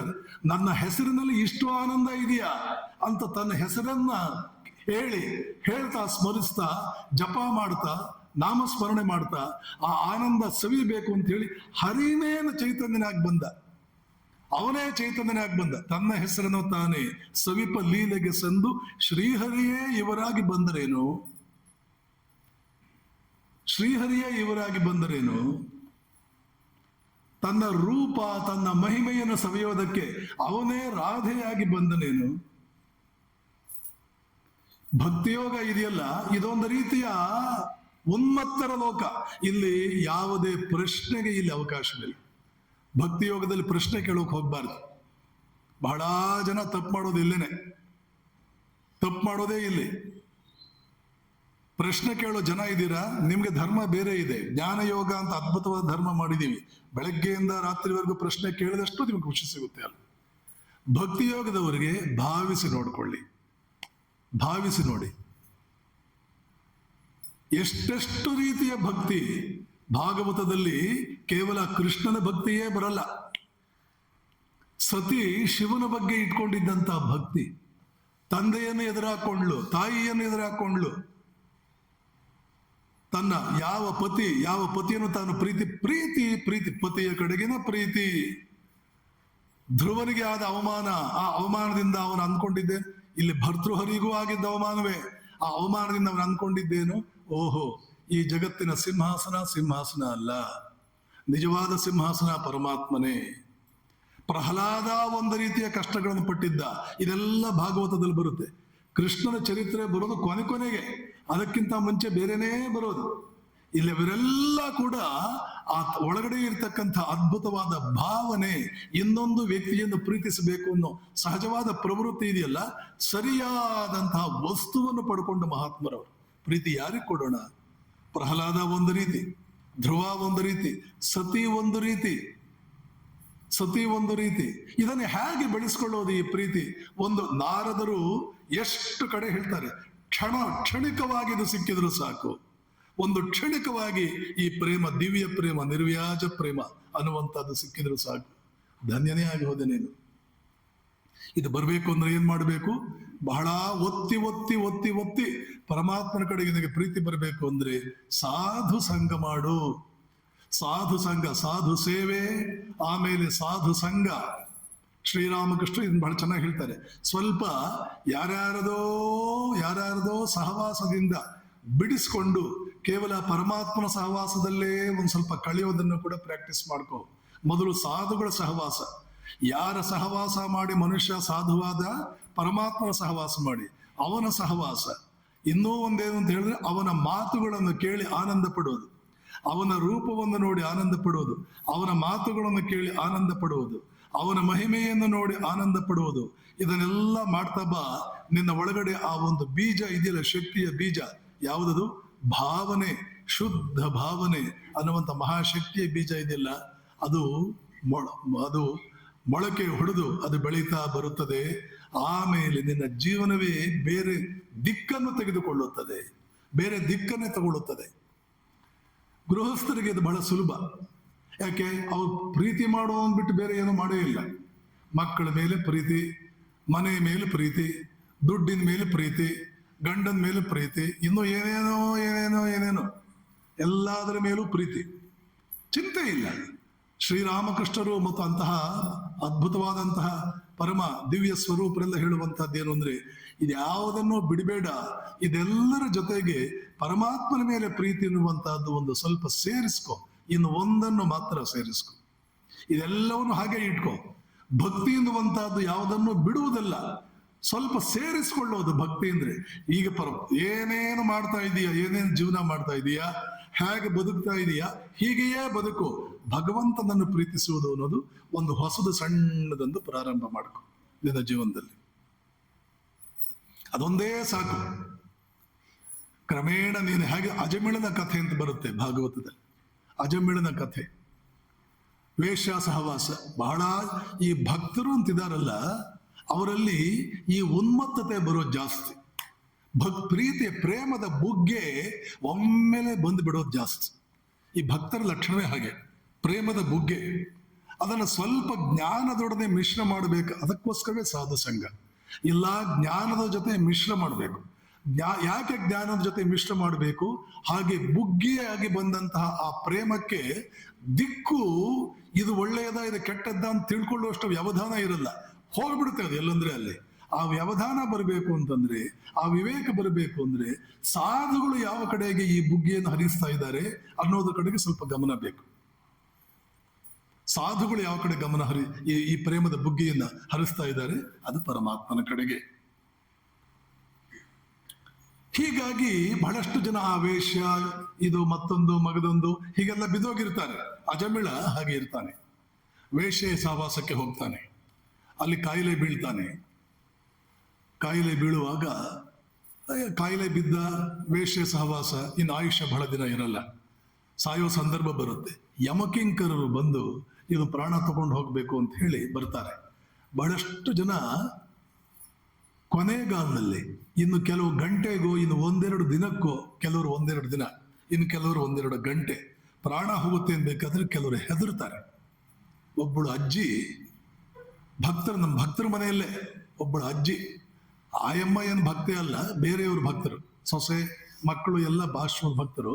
ಇವರೇನು ಭಕ್ತರೇನಲ್ಲ, ಇವರು ಬೇರೆ ಬಹಳ ಸಂಪ್ರದಾಯವಾದಿ ಅವರು ಎಲ್ಲರೂ ಇದೆ. ಆಮೇಲೆ ಅವ್ರು ಬಂದು ಸೊಸೆ ಹೇಳಿದ್ರು, ಸ್ವಾಮೀಜಿ ಹಾಗೆ ಇನ್ನೇನು ಹೊರಟೋಗ್ತಾರೆ ಅಂತ ಅನ್ಕೊಳ್ತಾ ಇದ್ವಿ, ಅವರ ಪಕ್ಕದಲ್ಲೇ ನಾನು ನಿಂತ್ಕೊಂಡಿದ್ದೆ, ಇದ್ದಕ್ಕಿದ್ದ ಹಾಗೆ ಅದು ಎಷ್ಟು ಹೆದರ್ಕೊಂಡು ನನ್ನ ಕಡೆಗೆ ನೋಡ್ತಾ ಇದ್ದಾರೆ. ಈ ಕಡೆಗೆ ಮುಂದಕ್ಕೆ ನೋಡ್ತಾರೆ, ನನ್ನ ಕಡೆಗೆ ನೋಡ್ತಾರೆ. ಮುಂದಕ್ಕೆ ನೋಡು, ಯಾರೋ ಬಂದಿದ್ದಾರೆ ನೋಡು ಅನ್ನೋ ಭಾವನೆಯಲ್ಲಿ ಮುಂದಕ್ಕೆ ನೋಡ್ತಾರೆ, ನನ್ನ ಕಡೆಗೆ ನೋಡ್ತಾರೆ. ಅದು ಎಷ್ಟು ಹೆದರಿತ್ತು ಮುಖ. ಯಾರನ್ನ ನೋಡಿ ಹಾಗಾದ್ರೆ ಹೆದರಿದ್ರು? ಯಮಕಿಂಕರರನ್ನ. ಆ ಕೊನೆ ಕ್ಷಣದಲ್ಲಿ ಆ ಹೋಗುವಂತಹ ವ್ಯಕ್ತಿ ಕೆಲವು ಸಲ ಕಾಣುತ್ತೆ. ಹಾಗೆಯೇ ಅಜಮಿಳನಿಗೆ ಯಮಕಿಂಕರು ಬಂದಿರೋದು ಕಂಡ್ರು. ಆ ಯಮಕಿಂಕರು ನೋಡ್ತೀರ ನೀವು, ಅವನಿಗೆ ಮುದ್ದಾದ ಒಂದು ಮಗು ಇತ್ತು, ಅವನ ಹೆಸರು ನಾರಾಯಣ. ಆ ನಾರಾಯಣ ಎಲ್ಲಿ ಹೆದರಿ ಬಿಡ್ತಾನೋ ಅಂತ ಹೇಳ್ಬಿಟ್ಟು, ನಾರಾಯಣ ಹೆದರಬೇಡ ಅಂತ ಜೋರಾಗಿ ಅಜಮಿಳ ಕೂಗಿದ. ಆ ಕೊನೆ ಕ್ಷಣದಲ್ಲಿ ನಾರಾಯಣ ಅಂತ ಕೂಗಿದ್ದಕ್ಕೆ ವಿಷ್ಣುದೂತರು ಬಂದುಬಿಟ್ರು. ಅಂತ್ಯಕಾಲೇ ಚಮಾಮೇವ ಸ್ಮರನ್ ಮುಕ್ತ್ವ ಕಲೈವರಂ, ಕೃಷ್ಣ ಭಗವದ್ಗೀತೆಯಲ್ಲಿ ಹೇಳ್ತಾನೆ. ನೋಡಿ, ಭಗವದ್ಗೀತೆಯಲ್ಲಿ ಏನು ಹೇಳಿದೆ, ವೇದಗಳಲ್ಲಿ ಏನು ಹೇಳಿದೆ, ಉಪನಿಷತ್ತುಗಳಲ್ಲಿ ಏನು ಹೇಳಿದೆ, ಇದಕ್ಕೆ ಎಕ್ಸಾಂಪಲ್ಸ್ ಆಗಿ ನಾವು ನೋಡೋದು ಪುರಾಣಗಳಲ್ಲಿ, ಅದರಲ್ಲೂ ಭಾಗವತ ಪುರಾಣದಲ್ಲಿ. ಭಗವದ್ಗೀತೆಯಲ್ಲಿ ಕೃಷ್ಣ ಏನ್ ಹೇಳ್ತಾನೆ ಗೊತ್ತಾ? ಪರಮ ದುರಾಚಾರಿಯಾಗಿರು, ಅಪಿಚೇತ್ಸು ದುರಾಚಾರೋ ಭಜತೆ ಮಾಂ ಅನನ್ಯ ಭಾಗ್. ಆವಾಗ ನನ್ನ ಮೇಲೆ ನಿನ್ನ ಭಕ್ತಿ ಹರಿತಾ ಇರಲಿ, ಭಜನೆ ಮಾಡ್ತಾ ಇರು. ನೆನಪಿಟ್ಕೊಳ್ಳಿ, ಕಲಿಯುಗದಲ್ಲಂತೂ ಈ ಭಜನೆಯನ್ನು ಮೀರಿರ್ತಕ್ಕಂಥ ಆಧ್ಯಾತ್ಮಿಕ ಸಾಧನೆಯೇ ಇಲ್ಲ. ಜಪ, ಸಾಧು ಸಂಘ ಮತ್ತು ಭಜನೆ ಇನ್ನು ಎರಡು ಸೇರ್ಕೊಂಡ್ಬಿಟ್ರಂತೂ ಕೇಳ್ತೀರಾ. ಸತ್ಯವಾಕ್ಯ ಪರಿಪಾಲನೆ, ಗೃಹಸ್ಥರಾಗಿದ್ದರೆ ಏಕಪತ್ನಿ ವ್ರತಸ್ಥರು, ಇಲ್ಲ ಅಂತಂದ್ರೆ ಎಲ್ಲಾ ತಾಯಂದಿರಲ್ಲೂ ಎಲ್ಲಾ ಸ್ತ್ರೀಯರಲ್ಲೂ ತಾಯಿಯನ್ನು ಕಾಣುವಂತಹ ಒಂದು ಪಾವಿತ್ರ್ಯವನ್ನ ಬೆಳೆಸ್ಕೊಂಡವರು. ಈ 5 ಲಕ್ಷಣಗಳಿದೆಯಾ, ಪರಮಾತ್ಮನ ಪ್ರಾಪ್ತಿಗೆ ನೀವು ಬಹಳ ಕಷ್ಟಪಡಬೇಕಾದ ಅವಶ್ಯಕತೆ ಏನೇನೇನೇನೇನೂ ಇಲ್ಲ. ಇಷ್ಟೆಲ್ಲ ಹೇಳ್ತಾ ಇದ್ದೀನಲ್ಲ, ಇದೆಲ್ಲ ಆಗೋ ಮಾತಾ ಹೋಗೋ ಮಾತಾ ಎಷ್ಟೋ ಜನರಿಗೆ ಅನ್ಸುತ್ತೆ. ಸಾಧು ಸಂಘ, ಭಜನೆ, ಜಪ ಅಥವಾ ಪ್ರಾರ್ಥನೆ, ಭಜನೆ ಪ್ರಾರ್ಥನೆ ಒಂದೇ, ಜಪ, ಸತ್ಯವಾಕ್ಯ ಪರಿಪಾಲನೆ, ಪಾವಿತ್ರ್ಯ ಅಂದ್ರೆ ಏನು? ವಿವಾಹಿತನಾಗಿದ್ದರೆ ಏಕಪತ್ನಿ ವ್ರತಸ್ಥನಾಗಿರುವ ಪರಸ್ತ್ರೀಯರಲ್ಲಿ ತಾಯಿಯನ್ನು ಕಾಣು, ಅವಿವಾಹಿತನಾಗಿದ್ದರೆ ಎಲ್ಲಾ ಸ್ತ್ರೀಯರಲ್ಲೂ ತಾಯಿಯನ್ನು ಕಾಣು. ಇಷ್ಟೇ 5 ಪಂಚವ್ರತಗಳು, ಪಂಚಶೀಲಗಳು. ಕೇವಲ ಸತ್ಯವಾಕ್ಯವನ್ನೇ ಪರಿಪಾಲನೆ ಮಾಡಿ, ಸತ್ಯವಾಕ್ಯವನ್ನು ಪರಿಪಾಲನೆ ಮಾಡಿ 6 ತಿಂಗಳಲ್ಲಿ ಅದೆಷ್ಟೋ ರೀತಿಯ ದೊಡ್ಡದಾದಂತಹ ಒಂದು ಬೆನಿಫಿಟ್, ಇಮ್ಯಾಜಿನ್ ಮಾಡ್ಕೊಳ್ಳೋಕಾಗದೇ ಇರೋಷ್ಟು ಬೆನಿಫಿಟ್ ಪಡ್ಕೊಂಡಿರೋ ವ್ಯಕ್ತಿ ನನ್ನ ಪರಿಚಯದಲ್ಲಿದ್ದಾನೆ. 6 ತಿಂಗಳು ಸತ್ಯವನ್ನು ಹೇಳಿ. ಇದರಲ್ಲೆಲ್ಲ ನಂಬಿಕೆ ಬೇಕು, ಇದೆಲ್ಲ ನಂಬಬೇಕು. ಈ ಉದಾಹರಣೆಗಳನ್ನ ಭಾಗವತ, ಬೇರೆ ಪುರಾಣಗಳು, ಅದರಲ್ಲೂ ಭಾಗವತದಲ್ಲಿ ಇಂಥ ಉದಾಹರಣೆಗಳನ್ನೇ ಯಾಕೆ ಕೊಡ್ತಾರೆ ಅಂದ್ರೆ ಸ್ವಲ್ಪ ಶ್ರದ್ಧೆ ಬರಲಿ ಸಾಧಕನಿಗೆ ಅಂತ. ಅಪಿಚೇತ್ಸು ದುರಾಚಾರೋ ಭಜತೆ ಮಾಂ ಅನನ್ಯ ಭಾಗ್. ಕೃಷ್ಣ ಹೇಳ್ತಾನೆ, ನೋಡು, ನೀನು ದುರಾಚಾರಿ ಅಂದ್ರೆ ಏನು ಗೊತ್ತಾ? ಗಿರೀಶ್ ಚಂದ್ರ ಘೋಷ್ ಈ ಪಾಪ ಮಾಡಿಲ್ಲ ಅಂತಿಲ್ಲ, ಬೆಳಗ್ಗೆ ಎದ್ರೆ ಸಾಯಂಕಾಲದವರೆಗೂ ಪಾಪ ಮಾಡ್ತಾ ಕೂತ್ಕೊಳ್ಳೋದು. ಆದ್ರೆ ಆಗಾಗ ನನ್ನ ಭಜನೆ ಏನಾದ್ರೂ ಮಾಡ್ತೀಯ, ನನ್ನ ನಾಮ ನಿನ್ನ ಬಾಯಿನಲ್ಲಿ ಬರುತ್ತಾ? ಸಾಧುರೇವ ಸಮಂತವ್ಯ, ಒಂದು ದಿನ ನಿನ್ನನ್ನು ಸಾಧುವನ್ನಾಗಿ ಮಾಡ್ತೇನೆ. ಕ್ಷಿಪ್ರಂ ಭವತಿ ಧರ್ಮಾತ್ಮ, ಬೇಗನೆ ನೀನು ಧರ್ಮಾತ್ಮನಾಗ್ತೀಯ. ಶಶ್ವತ್ ಶಾಂತಿಂ ನಿಗಚ್ಚತಿ, ಶಾಶ್ವತವಾದ ಶಾಂತಿಯನ್ನು ಪಡ್ಕೊಳ್ತೀಯ. ಕೌಂತೆಯ ಪ್ರತಿಜಾನಿಹಿ, ಹೇ ಅರ್ಜುನ ನೆನ್ಪಿಟ್ಕೋ, ನಮೇ ಭಕ್ತ ಪ್ರಣಶ್ಯತಿ, ನನ್ನ ಭಕ್ತ ಎಂದಿಗೂ ಹಾಳಾಗುವುದಿಲ್ಲ. ಇಲ್ಲಿ ಕೃಷ್ಣ ಹೇಳಿದಾನೆ ಅಂದ್ರೆ ಕೃಷ್ಣ ಭಕ್ತರಲ್ಲ, ಅಲ್ಲಿ ಕೃಷ್ಣ ಅಲ್ಲ ಹೇಳಿರೋದು, ಭಗವಾನ್ ವಾಚ, ಭಗವಂತ ತನ್ನ ಭಕ್ತರಿಗೆ ಹೇಳಿದೆ. ಶಿವನ ಭಕ್ತ ಹಾಳಾಗುವುದಕ್ಕೆ ಶಿವ ಬಿಡಲ್ಲ, ದೇವಿ ಭಕ್ತ ಹಾಳಾಗುವುದಕ್ಕೆ ದೇವಿ ಏನ್ ಹೇಳ್ತಾಳೆ? ಸ್ವಲ್ಪ ಹೇಳ್ತಾಳ? ದುರ್ಗಾ ಸಪ್ತಶತಿನಲ್ಲಿ ಸ್ವಲ್ಪನ ಹೇಳ್ತಾಳೆ. ಯಾವುದೇ ದೇವನ ಭಕ್ತ ಹಾಳಾಗುವುದಕ್ಕೆ ಆ ದೇವ ಬಿಡೋದಿಲ್ಲ. ಸ್ವಲ್ಪ ಮಟ್ಟಿಗೆ ಭಕ್ತಿ ಭಾವ ಭಜನೆ, ಇದೇ ಭಾಗವತದ ಸಂದೇಶ. ಸ್ವಲ್ಪ ಭಕ್ತಿ ಭಾವ ಭಜನೆ ಇದೆಲ್ಲ ಬೇಕಾಗುತ್ತೆ. ಕೇವಲ ಒಂದು ಪ್ರೀತಿ, ಯಾವುದಾದ್ರೂ ಒಂದು ಪ್ರೀತಿ. ಅವನು ನಮ್ಮವನು, ಅವನ ಕರೆದರೆ ಬರ್ತಾನೆ, ನಿಜಕ್ಕೂ ಕೂಡ ಅವನನ್ನು ಪ್ರೀತಿಸಬೇಕು.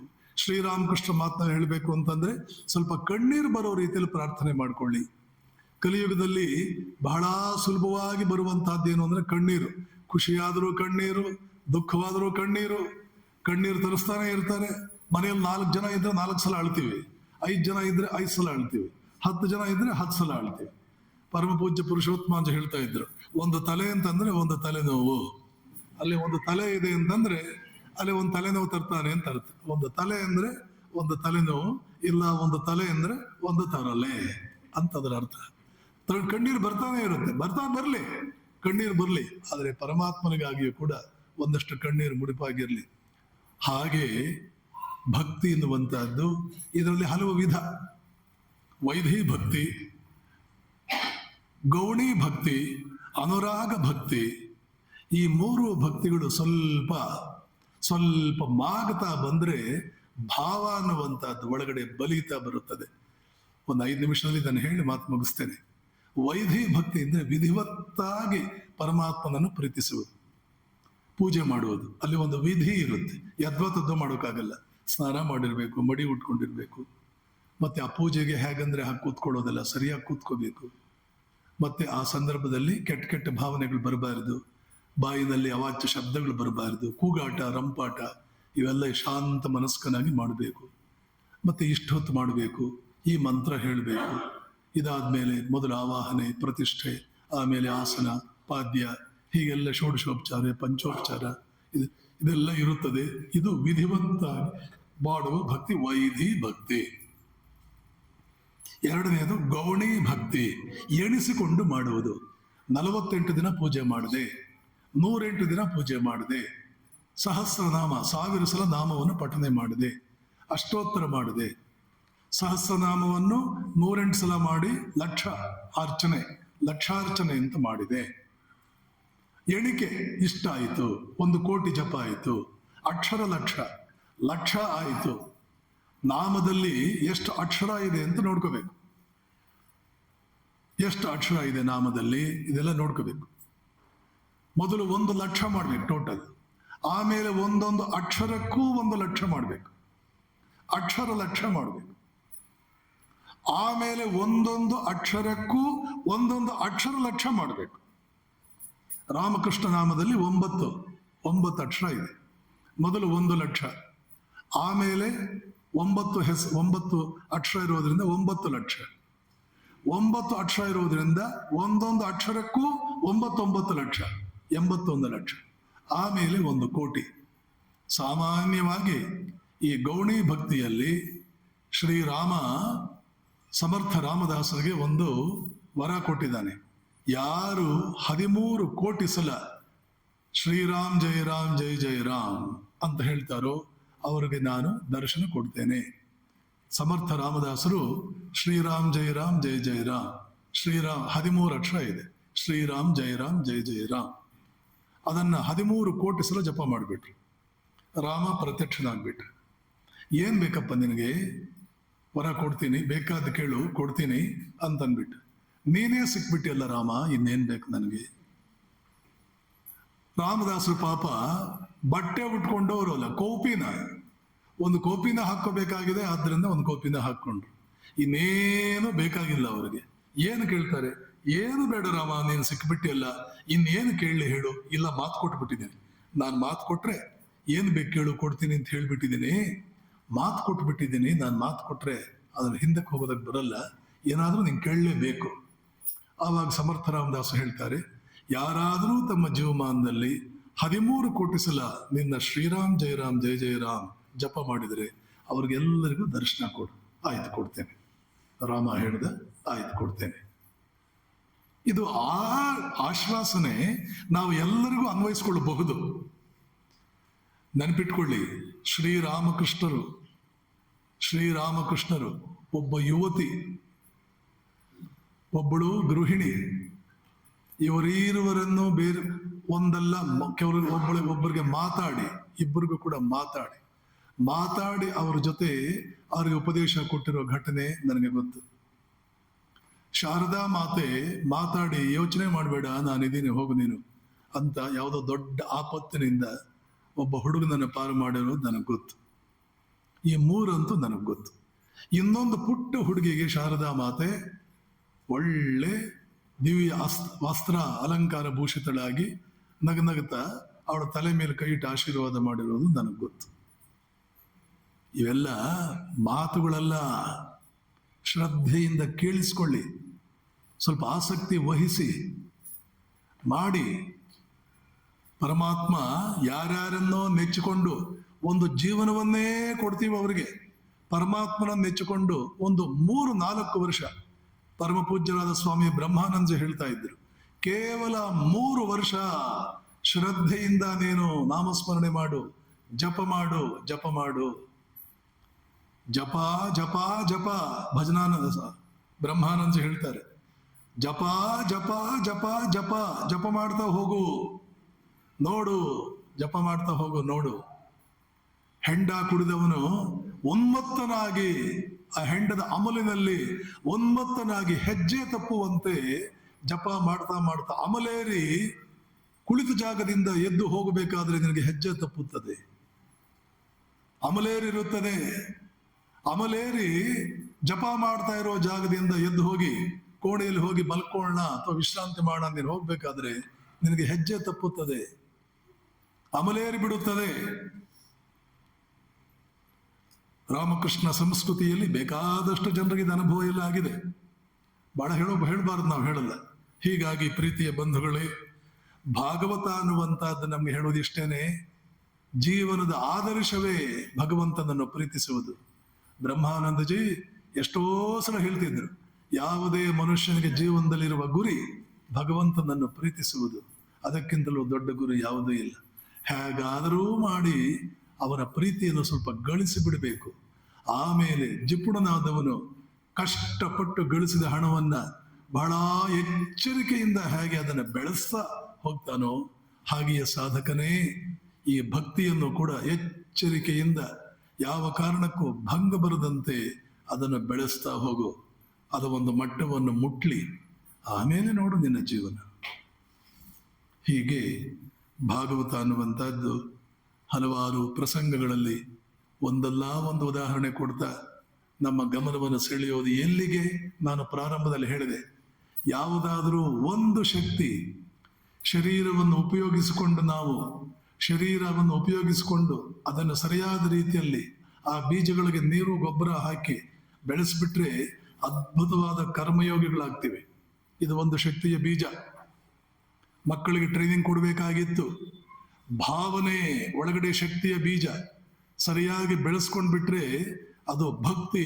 ಆ ಭಕ್ತಿ ಏನೇನೋ ರೂಪಗಳನ್ನು ತಗೊಳ್ಳುತ್ತೆ. ಆ ಭಕ್ತಿ ಎನ್ನುವ ದೊಡ್ಡ ಶಕ್ತಿಯಾಗಿ ಪರಿವರ್ತನೆ ಹೊಂದುತ್ತದೆ.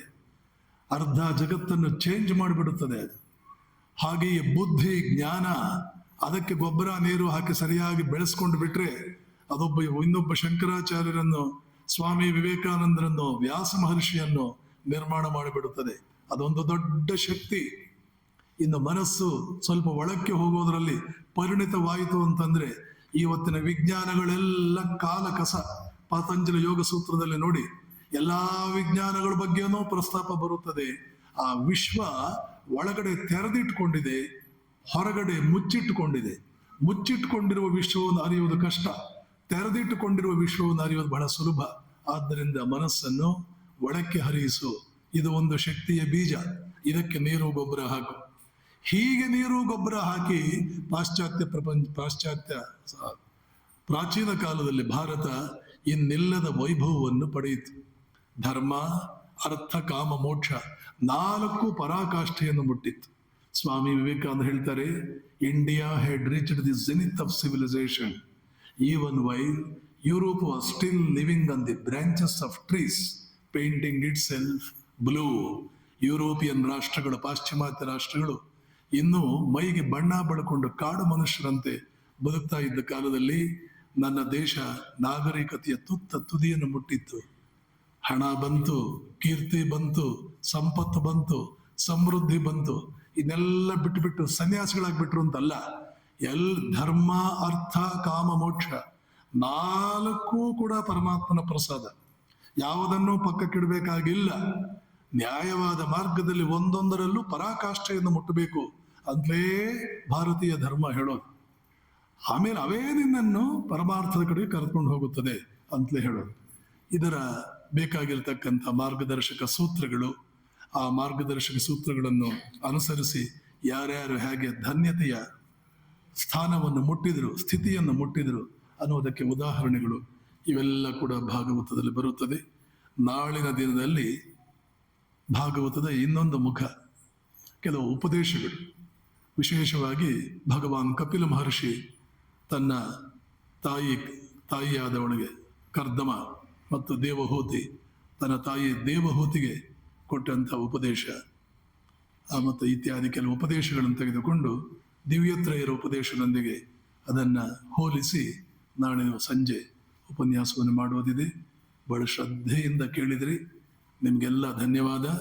ಭಗವಾನ್ ಶ್ರೀರಾಮಕೃಷ್ಣರ ಕೃಪೆಯಿಂದ ನಿಮ್ಮ ಒಳಗಡೆ ಭಕ್ತಿ, ಜ್ಞಾನ ಎಲ್ಲವೂ ಜಾಗೃತಗೊಂಡು ಜೀವನದಲ್ಲಿ ನಿಜಕ್ಕೂ ಮುಟ್ಟಬೇಕಾದಂತಹ ಧನ್ಯತಾ ಸ್ಥಿತಿಯನ್ನು ನೀವು ತಲುಪುವುದಕ್ಕೆ ಅವರ ಆಶೀರ್ವಾದ ನಿರಂತರ ಇರಲಿ ಅಂತ ಪ್ರಾರ್ಥಿಸಿಕೊಂಡು ನನ್ನ ಮಾತುಗಳನ್ನು ಶ್ರೀರಾಮಕೃಷ್ಣರ ಪವಿತ್ರ ಪಾದ ಪದ್ಮಗಳಲ್ಲಿ ಸಮರ್ಪಣೆ ಮಾಡ್ತೇನೆ.